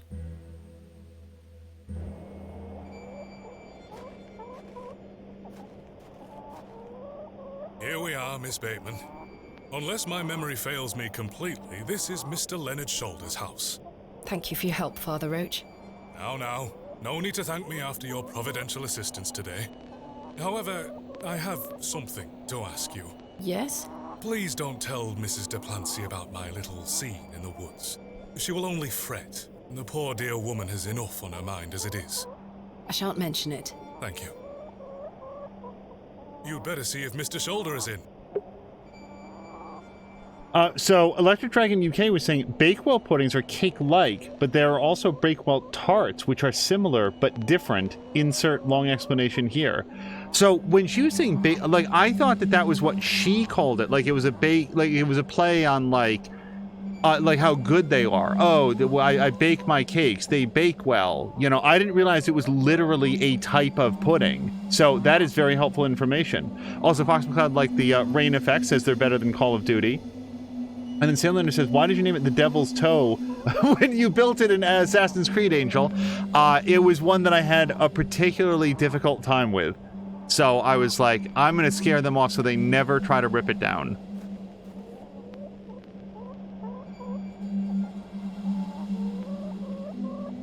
So Mrs. Duplancy was the last person that he spoke about, so... You mentioned that Mrs. Duplancy is worried about something at the moment. It is not my place to say. Mrs. Duplancy will tell you in good time, if she deems it fit to do so. What else do you know about Mr. Shoulder? A reclusive man. I must say I know very little about him. Does he attend services at St. Edmund's? Not regularly, if at all these days. Perhaps he feels closer to God out here on the moors. What do you make of Mr. Shoulder's residence? A sturdy construction, I'm in no doubt. The winds blow a gale out here, not to mention the pelting rain. At least he must have plenty of eggs to eat. Awful creatures, those hens. In my, headcanon, this is what they were talking about while they walked. Why don't you like hens, Father? I know I must love all of God's creatures, but they make such an unholy ruckus, and their talons claw at my boots. But they mean no harm, and they provide eggs. I cannot abide hens' eggs. They smell of sulfur when rotten. They also aerate the soil and fertilize it. Hens are great for growing things. Well, chickens in general. I feel like there's like in a game like this, it's like a little mini game to choose the dialogue options that flow the most naturally to sound like a conversation. Do you know that young girl we saw? No, but I've seen her sneaking around the churchyard. The poor thing is feral. She takes off at the slightest stirring. We will bring the Lord to her. Good time. Perhaps she has her own beliefs. You said there were others like her. Primitive folk, yes. Avoid the moors in hours of darkness and don't wander too far. I wouldn't entrust a young woman in their company. What more can you tell me of these primitive folk? Godless people, Miss Bateman. Don't concern yourself with them. They live out there on the very edges of this land. If you don't wander too far, you shouldn't cross their path. Do you know anything else about the Devil's Toe? Not really. I do recall it toppling over when I was a child. A few lads from Bewlay rebuilt it to the best of their memories. The devil mustn't have been happy. Come now, my child. Do not joke about such matters. Sorry, it's just very funny that this cairn has stood for 1,000 years, or when I was a child, when somebody, like, kicked it over. Sure, they rebuilt it, like, it's still there in spirit, but he neglected to bring up that part of the story earlier. Is there a Mrs. Shoulder? No. I believe Mr. Shoulder has led a life of celibacy. Electric Dragon UK is saying Bakewell is a town in Derbyshire, which I'm so sorry if I'm mispronouncing that. Derbyshire? Maybe that's how it should be said. England, not too far away from the setting of this game. What is your favourite of Shakespeare's works? A very difficult question, Miss Bateman. But one I can answer, nonetheless. I am awfully fond of Cymbeline. An unusual choice. All gold and silver rather turn to dirt. Wouldn't you agree? A fine quote. Thank you for your time. Lord be with you. Okay, let's see what else we can interact with. This must provide a charming view across the moor. A carved stone has been affixed to the door. I think it depicts a crescent moon. Father, what do you make of this? A peculiar adornment. I've not seen any like this in Bewlay. Though it does remind me of a passage by the bard himself. It is the very error of the moon. She comes nearer earth than she was wont, and makes men mad. Okay, so apparently, Derbyshire, or Derbyshire, let's go with Derbyshire, based on how it was presented. Oh, no. See, I don't know. Okay, I mean, like roll a dice, man. I don't know any, Shakespeare at all. Othello? Precisely, Miss Bateman. Your knowledge of the bard is presently flawless. I consider myself to be well-read, Father Roach. It's delightful to meet a fellow bookworm, I must say. I should really just not say anything, and then everyone will be amazed by how well I know the classics. No sign of life? None. The window is nice and clean. The dwelling is by no means abandoned. A sweet little hen, plump and well-groomed. A fearsome-looking beast. A sweet little... Okay, we just looked at the other hen.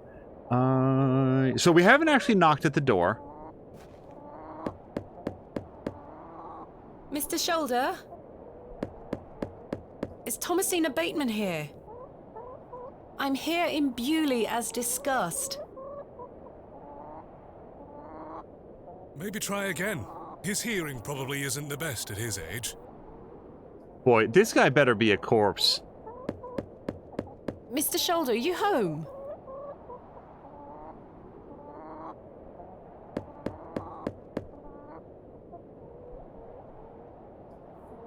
It appears Mr. Shoulder is not at home. Curses. Perhaps you could try the handle? No, hold on. It's locked. Electric Dragon is also saying Bewlay is not real, but is, based on other indications in the game, somewhere in the high peak area between Derbyshire, South Yorkshire, or Yorkshire, and Cheshire. Unless it's supposed to be Cheshire. I've no desire to lug a block of wood about the countryside. Sorry, I meant to look Mr. at it. Shoulder has stacked blocks of wood neatly beneath this small lean-to. Very neat and tidy. I love details like that. Electric Dragon, like in Life is Strange, at one point you get like GPS coordinates for where the fictional town of Arcadia Bay is, and like it lines up with where there is not a place in Oregon, I think. Yeah, Oregon. Or is it Washington? I think it's Oregon. Gosh darn it, now I don't remember. The point is, I like it when they sort of put fictional places in a place where they might exist in the real world. The trousers feel damp. Freshly hung? Or still wet from last night's rain? Well, then we know he wasn't murdered last night, because I doubt that he like stumbled back as a zombie and put up his... Oh, he's got a glove. Looks familiar. Yes. I wonder if it matches the glove I found behind the plough and furrow. I bet it does. A woolen undergarment. Okay, hold on. Can we use glove on glove? The gloves are a pair. Does this mean Mr. Shoulder was in the alley last night? Why didn't he come inside to see me? Perhaps he's gone for a stroll. Possibly. I'd suggest you call back later, my child. I myself must make my way back home. I have some matters to attend to at the church. Shall I accompany you back to Bewlay?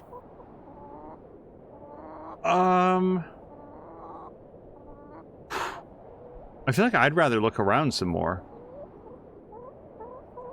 No, you go ahead, Father. Thank you. As you wish. Farewell, Miss Bateman.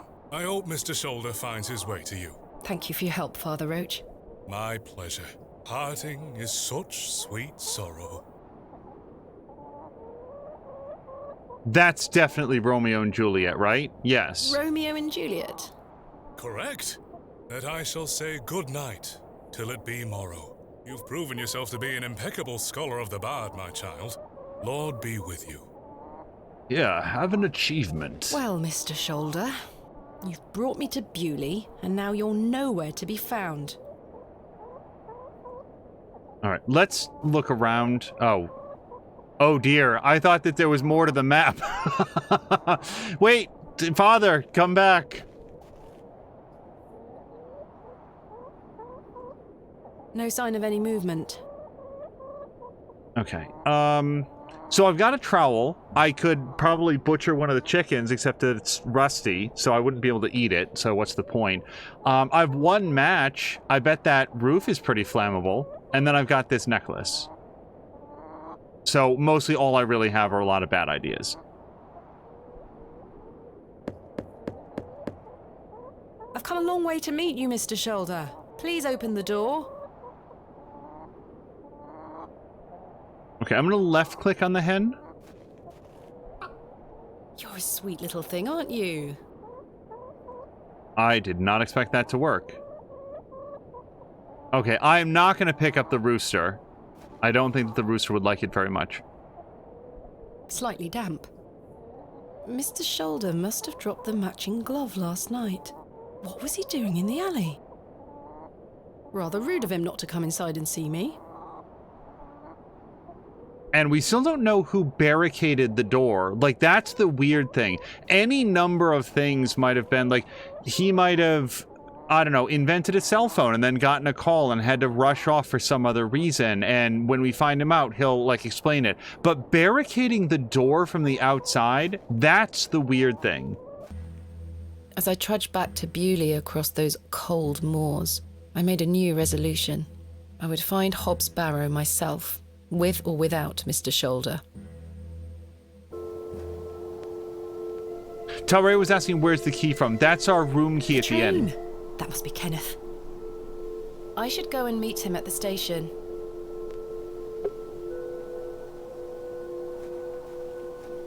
Wait, hold on. There's nothing else. Plaque, bench, exit. Okay. So I feel like I know where to get to the train station, because that's where we came from. Hello. Good day. Okay, so I don't know if this is a question or if we're gonna, like, tell her about what happened, so I'm not going to choose that because he specifically said don't talk about it. And, like, I have no reason to betray that confidence right now. If we reach a point in the game where I don't know what else to do, then we'll bring it up if it's required to progress. But right now, he said, please don't talk to her about what happened in the woods, and I don't know what she's prepping up to say, so I'm not going to say that. Are you sure you don't know where Hob's Barrow is? Hobbs, what? Never mind. Thank you for your time. Lord be with you. Also, Electric Dragon was saying you can pet the chicken in Hobbs Barrow. Yeah, there's like a Twitter feed for a Twitter channel? What do you call it? Handle? Channel. Feed. Whatever. An account. There we go. A Twitter account that documents what games you can and cannot pet a dog in. I don't know if they have one for a chicken yet. Oh, that's beautiful. I'd never be allowed such a pretty thing. Okay, I don't think that Douglas is gonna be upfront with us. Do you recognize this? No, miss. Okay, and we know what the glove is, so I guess we can ask them, but we already know what the glove is about. I'm not sure they would be interested.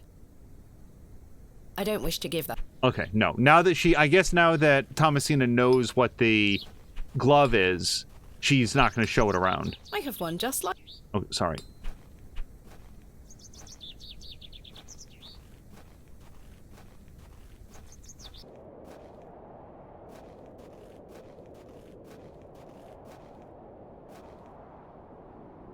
Oh, look, it's that, what's his name? Where is Kenneth?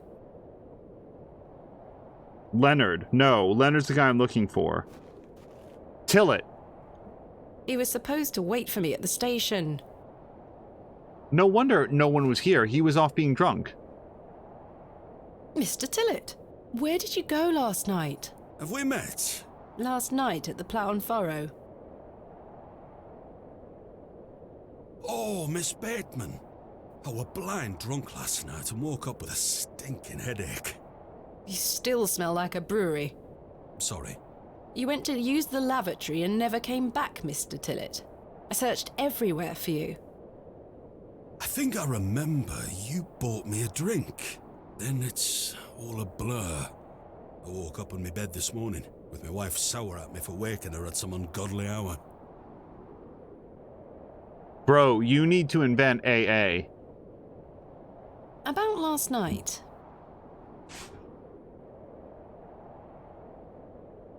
Yeah, what were you going to tell us? What were you going to tell me about Leonard Shoulder? Who? Leonard Shoulder. You told me you knew him. And promised to tell me more if I bought you a drink. Which I did. So what were you going to tell me? I don't really know the old bugger. But you said you did. Oh, aye. No, I know naught about him. No, naught about Leonard Shoulder. I don't believe him. You're hiding something, Mr. Tillet. I don't believe you. I say a lot of things when I've got the drink in me. I probably just wanted you to buy me an ale. A likely story. Look, what would I gain from lying to you? I just wanted another drink. Even if that's the case, it doesn't explain your disappearance. Aye, I don't remember out. I don't know what else we'd possibly ask about last night, except that so far, every time we've exhausted a subject, then it no longer appears in the list. About last night? You really don't remember where you went last night? As I say, it's all a blur. I remember needing a piss, then nothing. Well, you must have missed me when I came out. I did not. I even went to the gents' toilets to find you. Oh, aye. A sight for sore eyes. It was. I checked everywhere, and you were nowhere to be found. The back door leading to the alleyway was blocked from the outside. Oh, aye? Yes. You must have exited through that door, Mr. Tillet. But you just said it were blocked. There must be an explanation. My mind has drawn a blank. Why was the door blocked? Did you block it? I told you I don't remember. I've nowt to say 'cause I remember nowt. The only reason to block the door from the outside is to stop anyone from following him out. He plainly went through the door, unless he shapeshifted into a smelly cat. So he went out from the door, and then the door was barred behind him. Either he did that himself to get out of sharing the story of Leonard Shoulder, which he just did, and doesn't seem particularly ashamed about the fact that he doesn't know anything, so that doesn't make very much sense, or he got knocked out and dragged out, and then they wanted some time with him, so they wanted to slow up anybody coming after him, so they blocked the door off. That doesn't also make very much sense based on what we know, but it makes slightly more sense than anything else I can think of. How's your headache faring? It feels like a steam engine is driving full pelt in a circle around me skull. Be sure to drink plenty of water, Mr. Tillett. Aye. I'll survive. I found Mr. Shoulder's house, but he wasn't home. Don't worry. You'll find him. So, you work here? Aye. Bewlay Station Master at your service. Would you like to buy a ticket? Not just yet, thank you.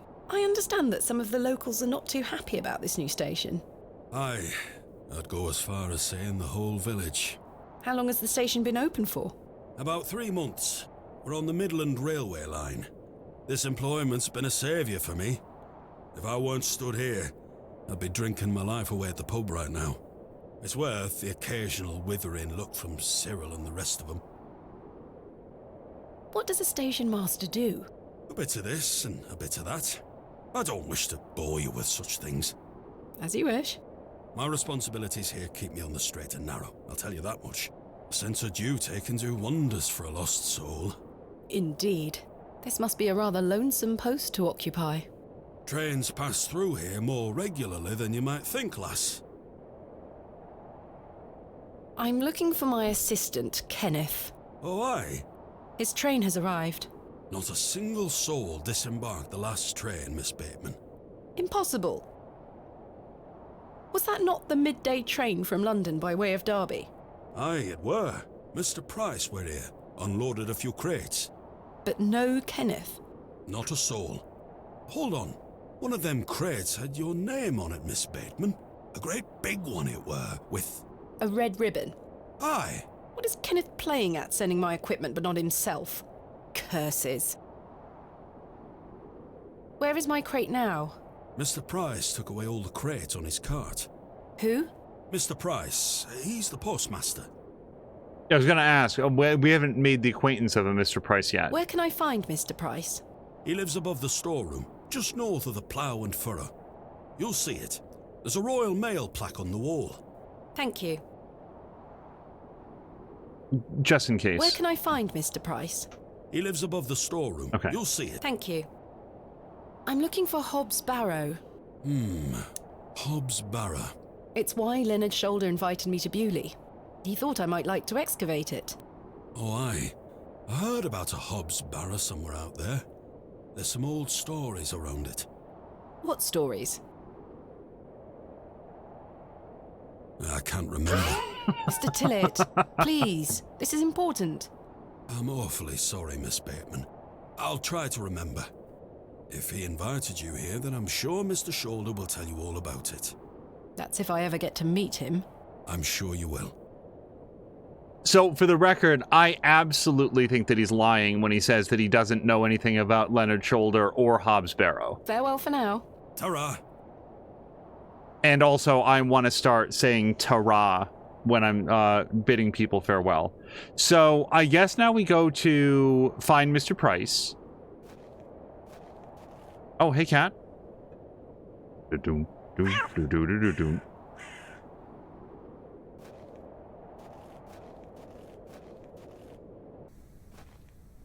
Hey, Cyril. Good day to you, Cyril. I'll do, lass. What are you up to, Cyril? Keeping an eye on that bleeding railway station. That's what. Thankfully, no one got off the last train. Really hate that station, don't you? Oh, I curse Midland Railway for bringing their damn line through Bewlay. This is our town, our land. 'Tis no place for outsiders. So you keep saying. Anyway, no more trains today. Almost time to celebrate with an ale, I think. I could do with one myself. You paying? No. So, I was thinking it's possible that Kenneth did arrive, but has been directed elsewhere. The fact that Cyril is like, oh, nope, nobody got off the train. Either there's a broader conspiracy, which is possible, although it doesn't make sense on why they wouldn't have nabbed Thomasina here if they were just going to off anybody that gets off the train, or nobody got off the train. You know, those two things are possible. I found Mr. Shoulder's house today, but he wasn't home. Why the bleeding hell should I care, lass? I'm looking for Hob's Barrow. Do you know where it is? Mind your own business, lass. You really are quite helpful, aren't you? Bah. Goodbye. Ta-ra, lass. Also, Talray is saying that Midlands was built in stages between 1820 and 1870, so it matches the other info. Or the Midlands line. So, I don't know that we have any new topics, but maybe just ask him... Good day. Yes? I don't know why he would tell us anything different. Are you sure you don't know where Hobbs Barrow is? Sorry, lass. Thanks for your time. Aye. Speak to you later. Okay, so they said that it was... The postmaster lives north of the inn. So it could be back there. Is this a vicar's house? A small plaque beside... Vicarage. Let's go north. Oh. That must be the postmaster's storeroom. Hello? Good day. I haven't seen you in Bewlay before. I'm just visiting. Lovely. It's nice to see a new face. We don't get many visitors. My name's Henry. Henry Long. Nice to meet you, Henry. Thomasina Bateman. Wonderful. What a treat. You seem in a good mood, Mr. Long. It's just lovely to see a new face. Where are you from, Miss Bateman? So I do feel like it's hard to trust anyone here, and yet she's already shared to multiple other people in the town that she came from London by way of Derby. So if she starts lying to this guy, then look, there's either a conspiracy happening here or there's not. If she lies to some people and tells the truth to others, that only makes her seem less trustworthy. Since we've already volunteered this information to somebody, we might as well tell everybody. Originally a small town on the outskirts of Derby, Mr. Long, though I currently reside in London. London? I've never met anyone from London. How very exciting. Have you lived there a long time? It's been quite a few years now, yes. I've heard that the air there is so heavy with smoke, it makes it hard to breathe. Is that true? Some days. Oh, you must miss the fresh northern air. Well, you've got that in Bewlay. No factories out here. Such things are a blight on his creation. I were born in this very home I stand in front of. Bewlay is in my blood. Why would I ever want to leave? Especially now I can meet new folk thanks to the railway line. Your opinion of the railway station differs widely from your fellow townsfolk, Mr. Long. I've not met anyone particularly keen on it. That railway line is the start of a new era for Bewlay. Mark my words. There's much to protect here, but we need new blood. I hope that some of you visitors will actually stay here permanently. Why is that? So I have new friends to talk to. Some people here don't want any new friends. Cyril Farnaby, the miserable old sod, is the worst offender. I've had the pleasure of meeting Cyril. He really dislikes the railway station. Absolutely miserable he is. I've tried to convince him many times that the station will help Bewlay. He just doesn't understand. I met him last night in the Plough and Furrow. Aye, the scene of our many debates. Blimey. I could go for an ale right now, actually. You buying? Can I buy you a drink? No, Really? I can't. Hold on. Wait, do you think Mr. Kemp will let me open a tab? Perhaps. You could always ask him. I shouldn't leave anyway. Mr. Price is relying on me to keep watch of his storeroom. I'm looking for Mr. Price, the postmaster. Oh, Mr. Price, my lovely neighbour. I'm afraid you've just missed him. Curses. I saw him wheeling a large crate into his storeroom just there. It must be mine. I really need it. Have a look through the window to see if it's yours. Where did Mr. Price go? I don't know. The man were in a hurry. I know he has family in Bakewell. That's miles away. Did he leave by foot? No, by horse.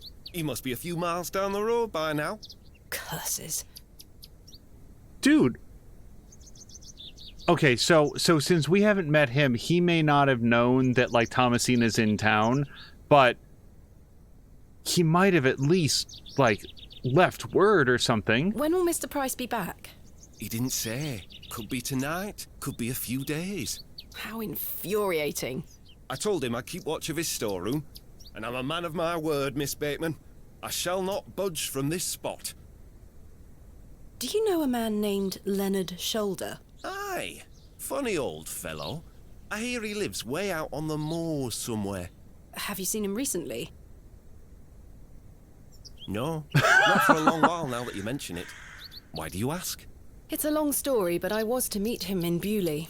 He invited me here. Well, I must thank him when I see him for inviting such an enchanting young woman. You flatter me, Mr. Long. Sorry, that was like a Neil Breen pause there. Like, it's pixel art, and you could still feel his eyes examining every other part of the environment until he came up with, no, I haven't seen him. I'm looking for Hob's Barrow. One of those old burial hills? Yes. Do you know where it is? Believe it or not, I haven't set foot on the moors since I were a child. Why is that? I've got all I need right here in Bewlay. And we're all truly blessed with the railway station, which brings us lovely new faces. Goodbye. Don't be a stranger. It's just, the conversation is so natural between them, so that when you suddenly get an 8-second pause to be responded to with, like, no. Yep, red ribbon. There's my crate. Kenneth always ties a red ribbon to it. I can see an envelope tucked behind the ribbon. Perhaps it can help explain Kenneth's absence. I'm going to have to get in there.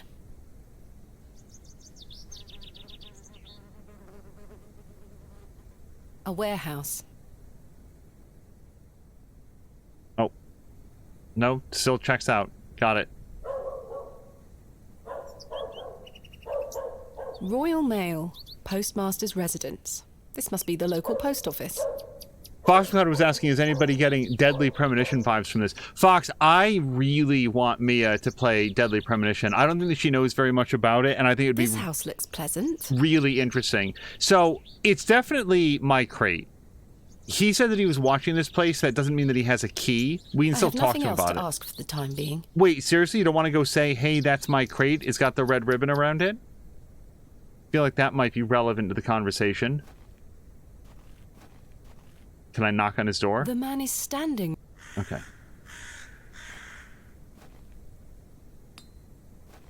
Okay, so Kenneth's not here. The crate. Let's check our to-do list. I can take a look around the area and see what I can find out about Mr. Shoulder and Hob's Barrow. We can open the tab. Find a way into the postmaster's storeroom. Well, I feel like the way into the postmaster's storeroom is going to be to earn the trust of Henry Long there. And that involves buying him a drink, and that involves getting a tab opened up.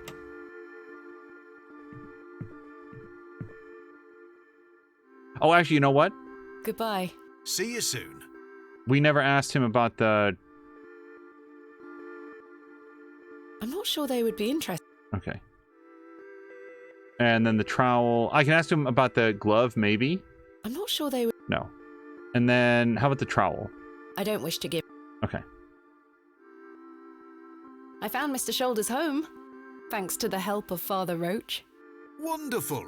So you've met our vicar then? Yes, I did. An interesting character. Indeed. So, did old Leonard apologise for his absence? Not quite. He wasn't home. What is that man playing at? You tell me. My assistant has not arrived as planned. Oh, is everything all right? I'm not entirely sure. Am I to keep a room for him just in case? If you could hold it for one more night, Mr. Kemp. As you wish. So I'm paying attention to his responses as I'm delivering new information, like, oh, my assistant isn't coming. And he asked the most natural question. Oh, does that mean that he isn't going to need that room that you set aside? Oh, I went to Mr. Shoulder's home. Oh, what did he say?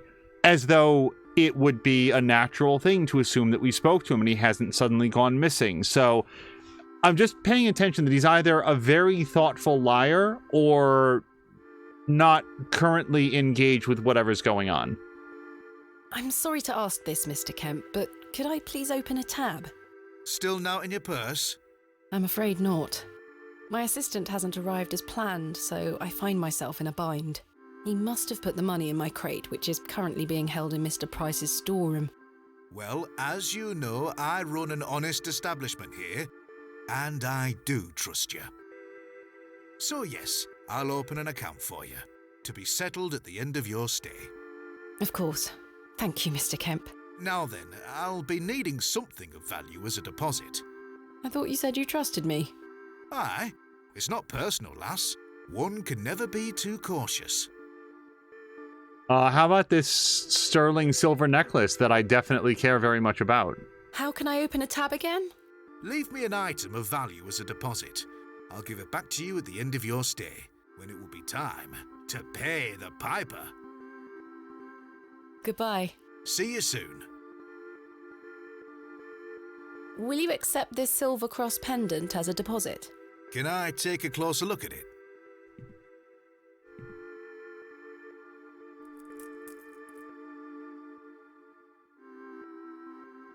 Aye, silver. That'll do. Thank you, Mr. Kemp. Can I get you something to drink? Let's definitely keep a clear head. I don't get the sense that Thomasina knocks him back all that often. I could be wrong, but... Not right now, Mr. Kemp. As you were. Okay, let's go see if we can get Henry over here. Because that's the other thing. We're about to, like, have a drink with Henry. Hello? He's not going to say anything. I really must find Hobbs Barrow. What did I tell you last time? Not to be found digging around in those things. Goodbye. Ta-ra. I want to say that the movie that I saw that involved a burial mound was called, like, the other daughter, the new daughter, something like that. It was not very good, and I don't recommend it. But it did have... Did it have, like, Kiefer Sutherland, or... Who the hell was in that movie? It wasn't Kiefer Sutherland, but it had like whoever played the father was like, why is this otherwise relatively well-known actor in this completely unremarkable movie? Who the hell was in that movie? Hello? Good day. Can I buy you a drink, Henry? Really? Really. We can talk more at the inn. But I told Mr. Price I'd keep watch of his storeroom. Doors have locks for this very reason. You're right. One drink won't take long. I shall take you up on your offer, Miss Bateman. Let us make our way.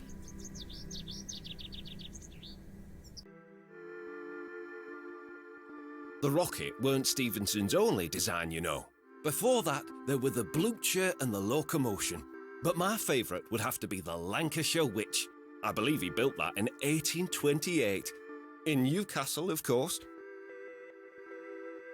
Well, that's me. I better be off. Wait! Ta-ra, Miss Bateman. I couldn't even get a word in. He likes a good chinwag, our Henry. He certainly does.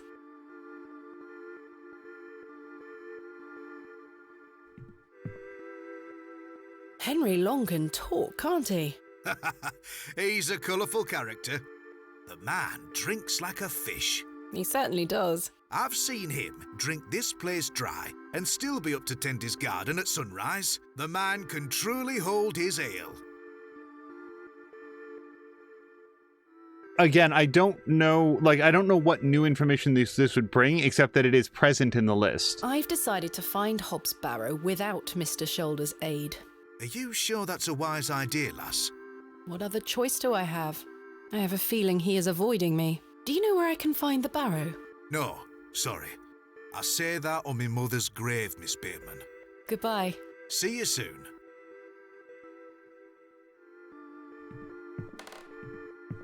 I must say, last night has rather put me off using these toilets. Am I supposed to go to bed? Because I feel like this was a short day. Mr. Shoulder's nowhere to be seen. It's time to find Hob's Barrow myself. Find a way into the postmaster's storeroom. So I don't have any new ideas on how to do that, but Henry Long, maybe one of the ways that he gets up early to tend his garden is he goes home and takes an afternoon nap, and he won't be there, and we can smash open the window. No, he's right there. Hello? Good day. Can I buy you another drink? I suppose one more ale won't hurt. I shall take you up on your offer, Miss Bateman. Let us make our way. Oh, okay.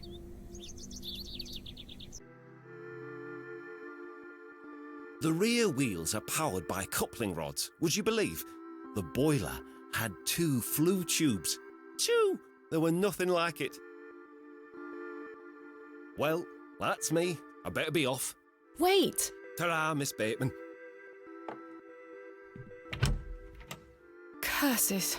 I'm starting to feel somewhat tipsy. I'm here to excavate Hob's Barrow, not Hob's barrels. Yeah, and according to what Stanley said, I don't think that we're going to be able to drink him under the table. Like, I don't think this is going to be a go back and keep getting him to drink. I have nothing else to ask. So let's go see if we can find something else to do rather than just keep hanging out with that dude.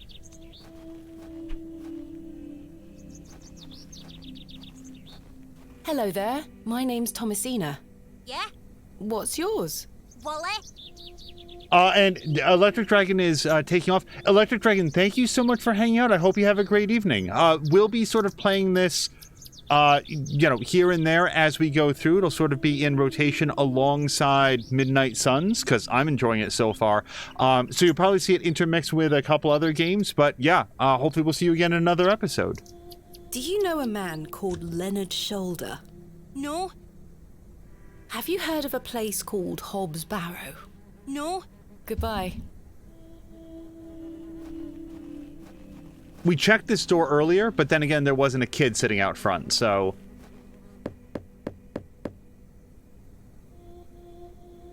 Nobody home. All right, let's head over here. I don't know if I ever... I appear to have lost the cursor here as it goes. The road disappears over the horizon. I see nothing but moorland.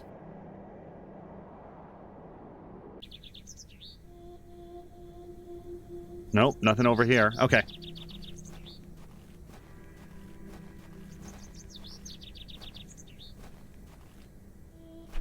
So, also, let me check the map real quick.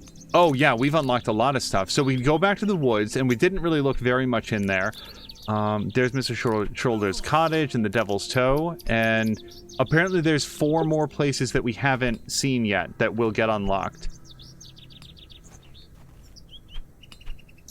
So up here is where let me just double check. Yeah, this is the only place that we get here. All right, let's go back. Inviting him out for another drink remains an option, but I don't think that it's a constructive one right now. Let's see if we can get into the cobblers. No one here.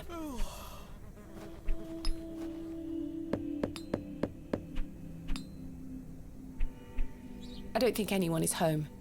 All right, we can check back with Mrs. DePlancy. Hello. Good day. Yeah, let me not say this. Let's look around. Again, if it's the next thing that we have to do, then we have to do it. But when a character specifically says, hey, don't talk about this, usually want to respect that. Okay, and this just leads out to... So then, do we know what this back path is? Oh, I definitely haven't been here. Look, this is a fairy circle, yeah? I'd better not touch them. They could be poisonous. I'm not sure if these are poisonous or edible. The moors stretch into the distance. I don't wish to wander aimlessly.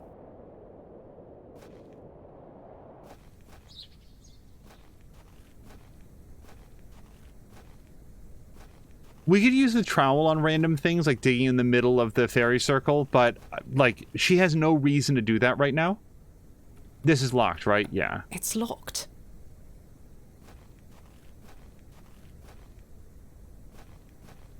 So the woods are over there. We've never been, like, north of here. Good day, little one. What's your name? Wally took Myrtle. Pardon? He took her and ran off. I hate him. Is Myrtle one of your dolls? Yes, my favourite. Mummy made her for me. She's so beautiful. Wally is the worst brother in the whole world. I'm sorry to hear that. What is your name, little one? Jane. It's a pleasure to meet you, Jane. My name is Thomasina. Well, we know where Wally is. What is the Beck? I don't know what this is. Your dolls look lovely, Jane. Thank you, miss. I love them very much. Today was their bath day. This is a lovely little Beck.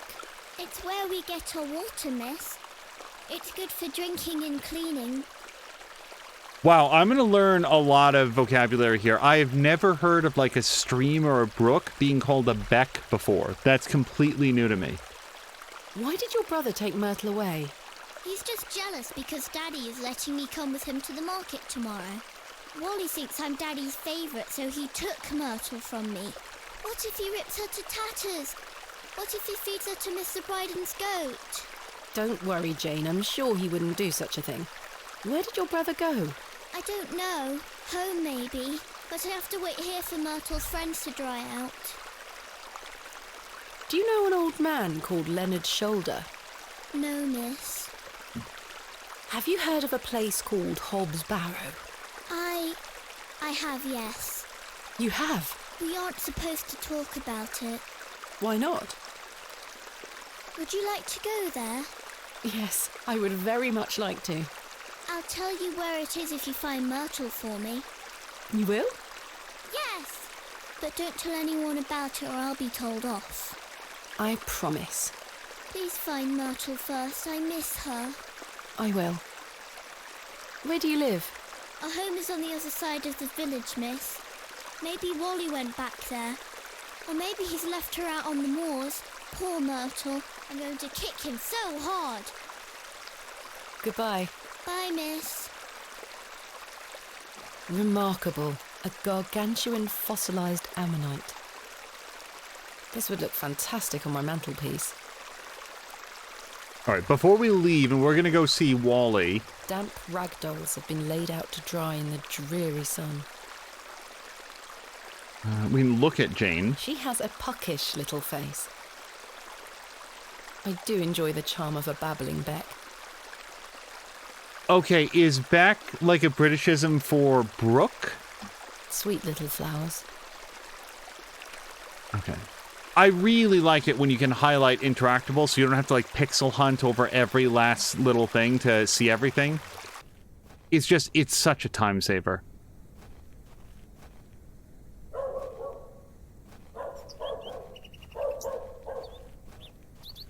All right, I'm pretty sure...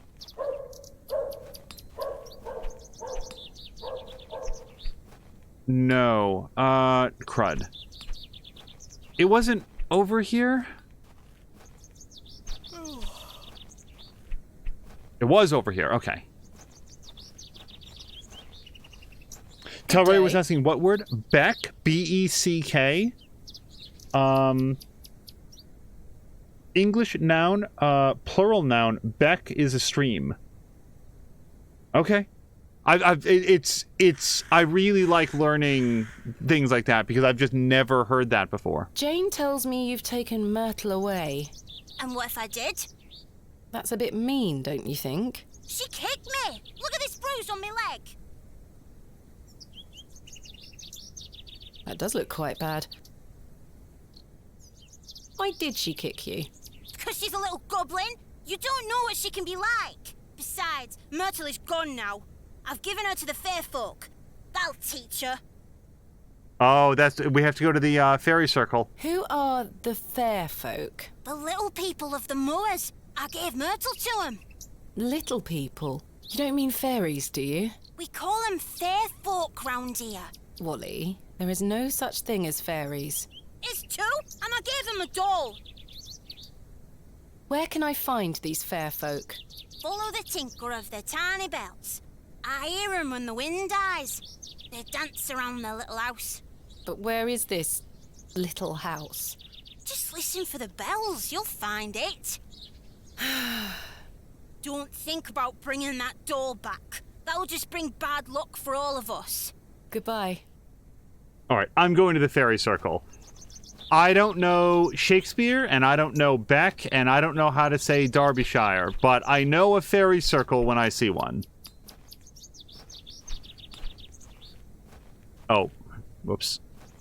I also don't know my way around this town, but we'll get there eventually.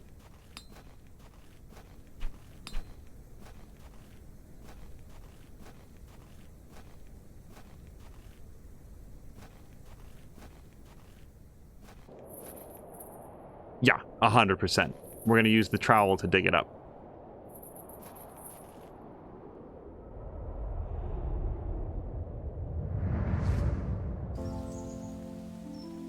Thomasina, please stop leaving your toys lying about the place. What happened the last time you left your dolly under the tree? A fox ate it, madame. Yes, it did. Fetch it now, won't you? Then I'll fix your supper. Yes, madame.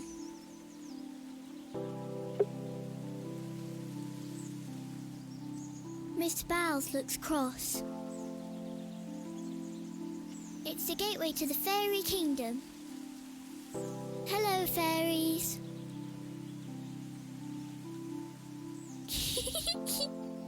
Oh, because it's naked? Okay. I was like, what is so funny? There you are, Josephine. I won't let the foxes eat you.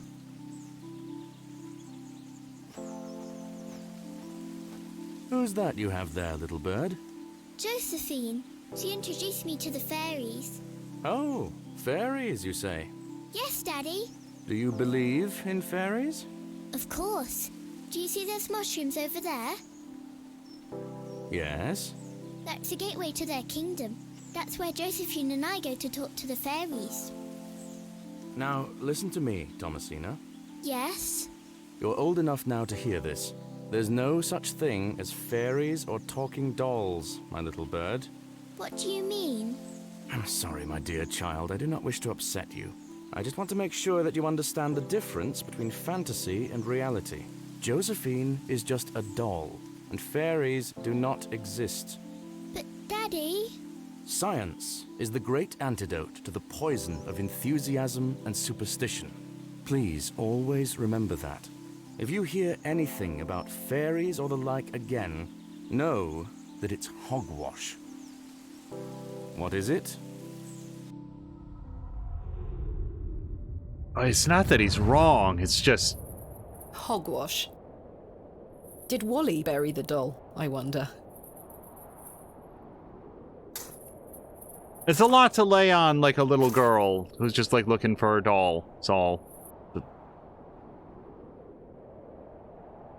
This must be Jane's ragdoll. With something piercing the arm. That's fun. There is something somewhat unsettling about its appearance. Sorry, let me just see what else we can look at. Worms, ragdoll. Look at it writhing away. Look at it writhing away. Okay, we'll grab the doll. Perhaps these wriggling worms are the fair folk young Wally was so fearful of. Now, I never heard bells, so, like, was I supposed to... How strange. There is a hairpin pierced through the arm. This may come in handy. I'll keep it. At least I shall not return from Bewlay empty-handed. Oh, maybe we can use the hairpin to pick the lock on the door once we get rid of Thomas Long. What was his name? Henry Long. A sharp hairpin. Could be useful.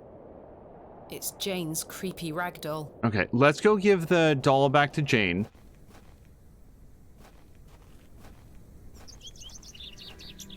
It's just, I don't know anything useful, but I recognize a fairy circle. So, like, oh, I know exactly where that's gonna be. Okay, was it up here? Yes, okay. One doll. I present to you Myrtle. Myrtle! I missed you so much. Now, I believe we had a deal. Hide and seek. Come back! It's in moments like these, I thank myself for not having children. Every single person that lives here is a liar. Talray was asking, do you want the short story version of the Lambton Worm story? Sure, why not?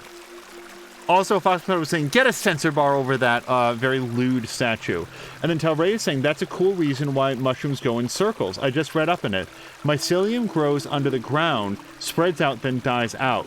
The extent of how far it grows is where the mushrooms grow up the next year. Now, what I've heard, so my understanding might be somewhat different. I thought that the prevailing theory on fairy circles, as they're called, like those almost perfectly circular arrangements of mushrooms, is that if there's a mushroom there and then it sort of spores out and the air is perfectly still, then it will sort of spread out in a like general circle area, and where the spores come down, that's where the next round of mushrooms will grow, and they will appear in that circle. So it's basically reliant on a mushroom deploying its spores on a completely still or windless night. That's what I'd heard, but if there's another more accurate reason for it, I stand to be corrected. Damp ragdolls have been laid out to dry in the dreary sun.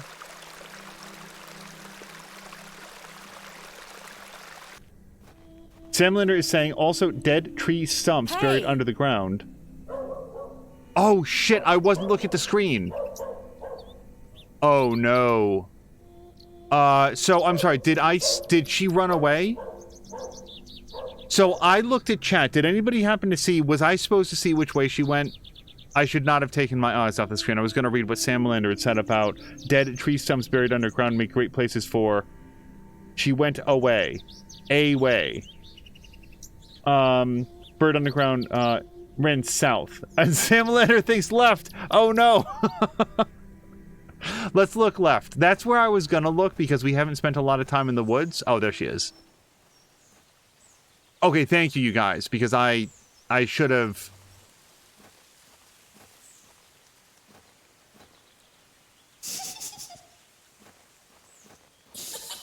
Jane? Oh, this is some, like, Dean Koon's Phantom stuff. Jane, get out of there. Don't make me come in. Fine. Curses. The hole is too small for me to fit through. Okay, well, we've got a match. All you need is some paper. Shove it in there. She'll find a reason to come out. I could try to trowel the hole. Other than that, I don't have any actual ideas.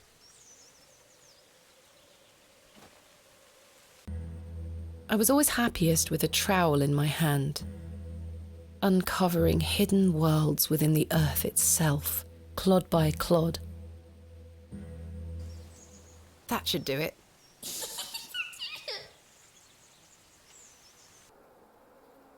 Jane! Phantoms is a much better book than it is a movie. Jane! But it's not a bad this movie. Instant. Oh, we're gonna have to light it up with the match? I can't see a damned thing in here. I need a light source. So, a single match is not gonna last more than a few moments, but we'll try it.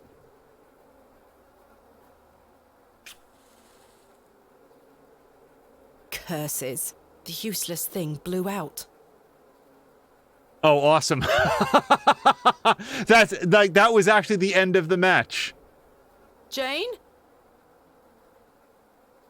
Yeah, I don't have anything else. So we're going to have to go get... Like, we burned down the candle last night, but I feel like I definitely need to come back here. All right. Just make sure that it's on the to-do list. Find Jane. Jane is hiding in what appears to be an underground cave system. I need a light source to investigate further. Okay. I shall see you later this evening, gents. Well, I say. Greetings, my dear. Hello, sir. A pause on your beauty, for I shall see you again soon. Wait. Some nerve. Lady, you're blushing. I most certainly am not. The men look like they've spent many a long day exposed to the harsh moorland weather. Sorry, lass. No way through here today. Says who? Lord Panswick. Now get back before you find yourself under a falling tree. Who is Lord Panswick? Our governor. He's the governor of the whole town. All right, Owen, back to work now. He lives in Bewlay. Aye, not far away. But his lordship doesn't like questions. Or visitors. Now please leave us to our work. My name is Thomasina Bateman. Oh, aye? You're not from round here, Thomasina Bateman. No, just visiting. What is your name, sir? Horace. Are you in charge here? I am indeed. What are you doing here? What does it look like I'm doing? We're chopping down trees. There is no need to be sarcastic. We're employed by Lord Panswick. He's ordered us to gather logs from his woods. That's what we're doing. These are his woods? Aye, his lordship owns most of the land round Bewlay. Why are you gathering logs for Lord Panswick? By heck, you ask a lot of questions. If you must know, his lordship is repairing an old ruin on his land. We need the timber for the restoration work. How intriguing. What type of ruin is Lord Panswick restoring? An old chapel. I should rather like to see it. Not possible. His lordship does not welcome visitors to his estate. Tell me, who was that arrogant man here just now? Just someone passing by. It sounded like you knew him better than that. I don't mean to be disrespectful, but that's none of your business. I would assume it was Lord Panswick, right? Do you know a man named Leonard Shoulder? No, I don't. Can you let me get back to my work now? Do you know where I can find a place called Hob's Barrow? Never heard of it. Thanks for your time. We'll be done by tomorrow morning. Come back then if you want to explore the woods. Okay, so starting tomorrow, we can move through this area, apparently. I'll let him get on with his work. Okay.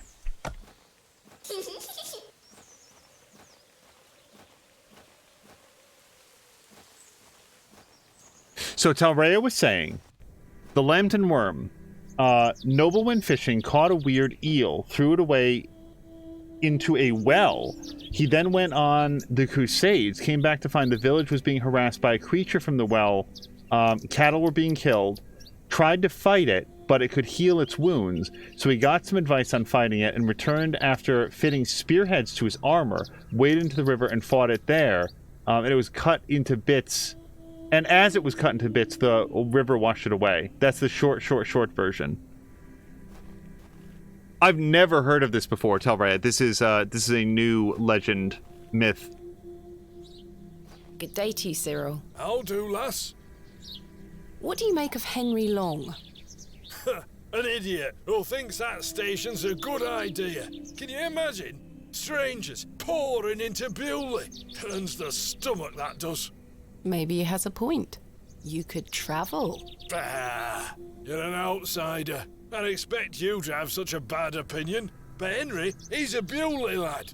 We've had the odd Barney or two in the pub over it all. I can imagine. Can I buy you a drink, Cyril? Now? Yes. Go on then, lass. Follow me. Okay, I wasn't expecting... She's gonna pass out. I mean, I guess it's been a while since the last then one. He turns around and says, "Why is a dog like a tree?" And I says, "I don't know." And he says, "Because they both lose their bark once they're dead." Very droll, Cyril. Well, it's been a pleasure, but I must be off. Aye, lass. Ta for the drink. You're not too bad for an outsider. Now, it is possible that we have a new candle, that the candle gets restocked as part of the room service. What can you tell me about Lord Panswick? A most charming man, Miss Bateman. He looks after us here, a good fellow. Where does he live? Panswick Manor, on the moors. No visitors allowed. His lordship likes his privacy. Goodbye. See you soon.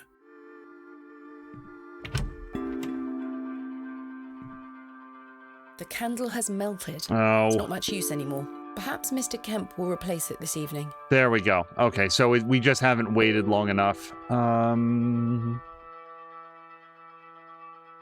can't imagine that there's anything else that we need in here right now. Now, we do have the hairpin, which I'm thinking might be a way into the postmaster office. A sharp hairpin. Could be useful. But before we go, let's chat with Mr. Grump over here. Hello. What can you tell me about Lord Panswick? Naught to say, except don't be sniffing around his lordship's manor. You'll end up with a round of shot in you. I beg your pardon? You heard me. Just mind your own business around here. Goodbye. Ta-ra.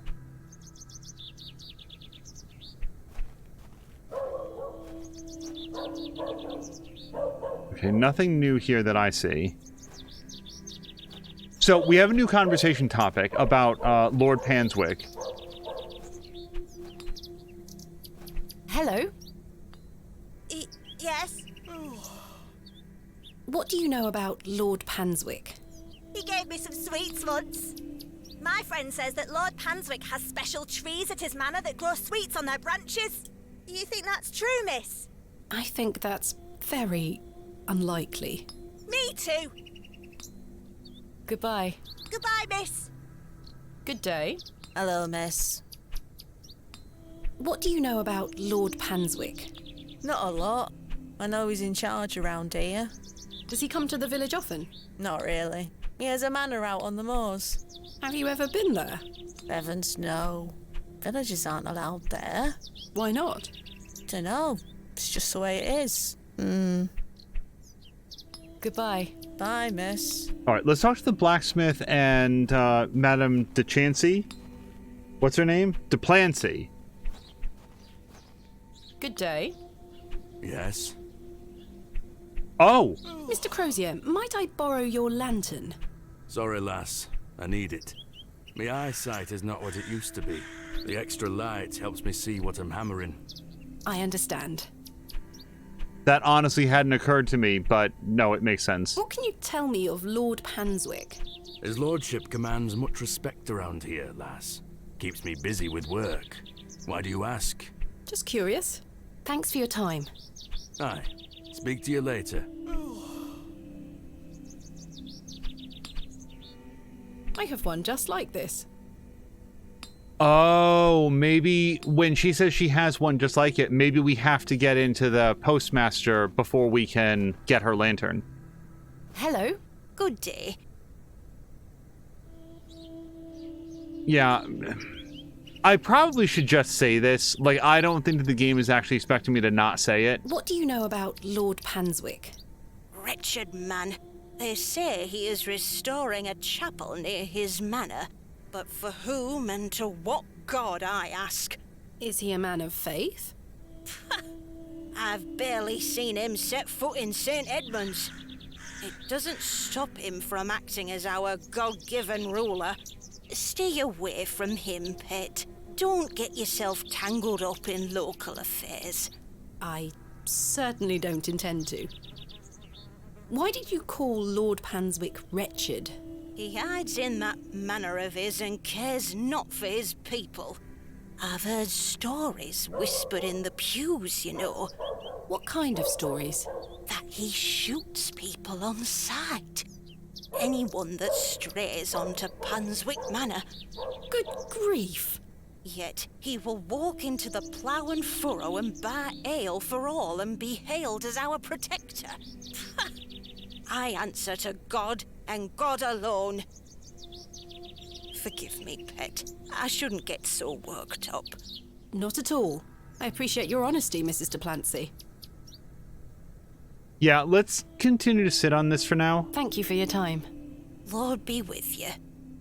Again, there might be a consequence and there might not. It also occurred to me that I can also check out the vicary now that the vicar is home or is no longer in the woods. I don't think anyone is home. Okay, it might be at the church. Also, Talrea, I did not know this, says that they are like 50 miles from where this game is supposed to be set. Have they upped the resolution at all since the 1850s? Or is it still very pixel-based? I've no time for such things. Okay, there's nothing here then? Hold on, let's look. Altar, window, ceiling, plaque, flowers. No, we looked at all this. And this door is probably still locked? It's locked. Okay. Yeah, so what's his face? We don't know where we could go see him right now if we wanted to talk to him. I don't have a pressing need. Talray says it looks very much like this, actually. Nope, this doesn't go. Okay, so let's go talk to Henry. It's conceivable that now that I have the hairpin, we'll have some option to, like, distract him, buy him a drink. Oh, excuse me, I have to go to the bathroom. And then, like, maybe she sneaks out the back door this time.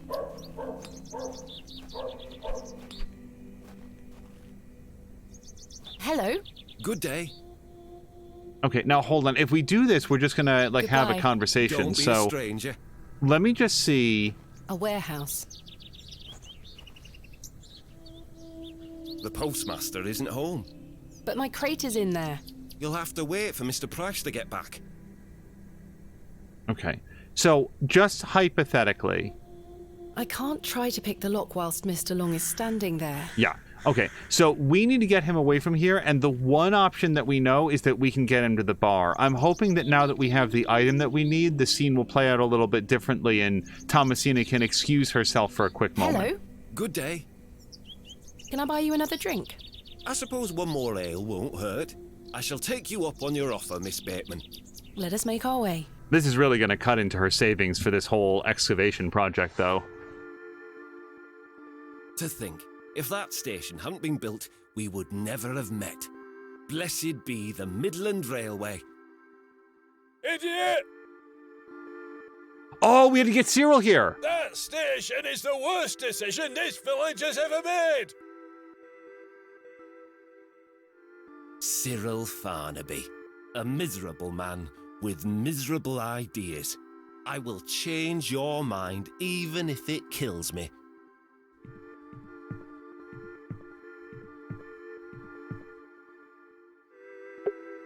Guys, do you know how likely it is? So we're going to go do it right now.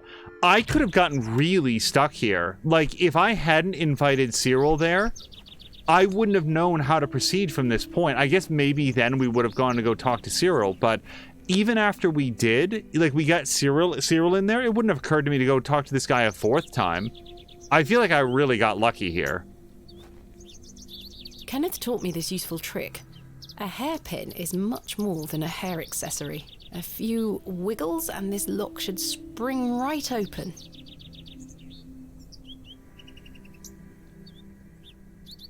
Yeah, through blind luck, I did not get super... So tell Rhea worked it out. I would have had no idea. Snapped the hairpin in the process, but I managed to unlock the door. All the clues were there? Let's open this envelope. But I would have never put them together. There's a note inside. Miss Bateman, I beg your forgiveness. A matter of grave urgency has arisen in London, and I cannot join you in Bewlay. I've packed your usual equipment, and pray you will find local assistance in my absence. I look forward to seeing you upon your return. Yours faithfully, Kenneth Murdoch. How very frustrating. I wonder what happened. I'd better get this to the alley before Mr. Long comes back. You have a hand truck? Moving a fully laden crate through the village square was no easy task. Somehow, no one was there to witness it. But I didn't give up, because I never give up, do I, Mother? I am as stubborn as my father, as you liked to remind me.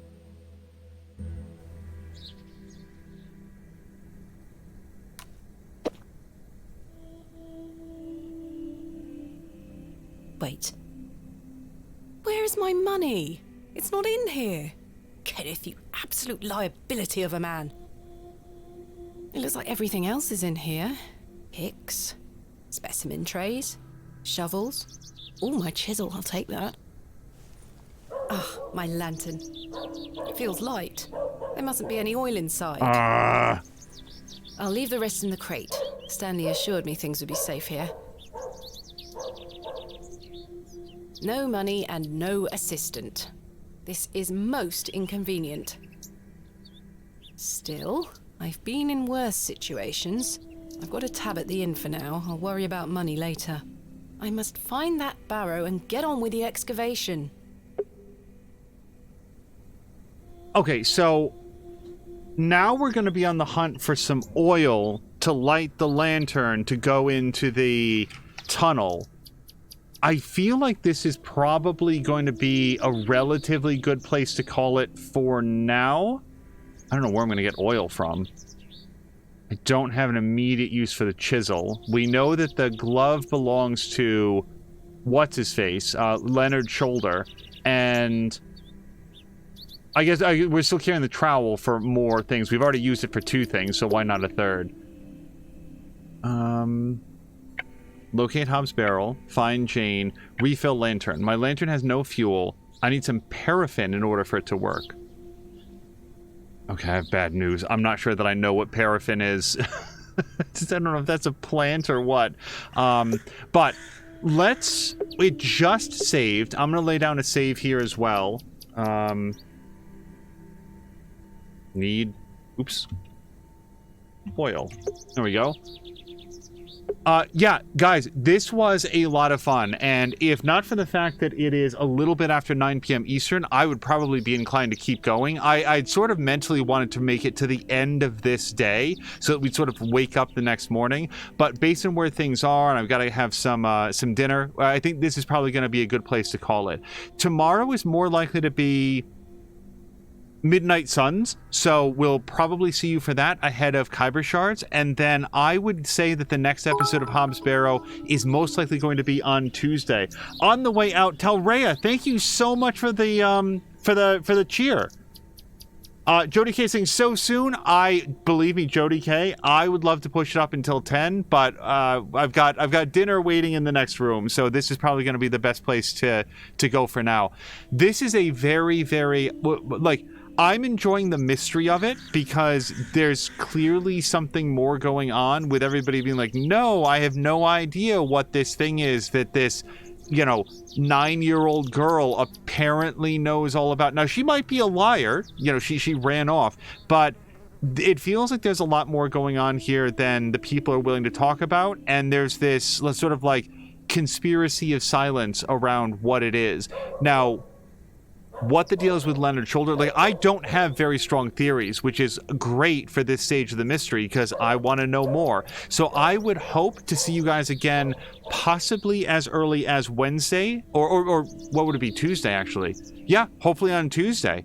And maybe we can have another nice long stream of it. But let's, for the moment, go find somebody fun to raid. Until next time, you guys, thank you so much, and I hope you have a great night.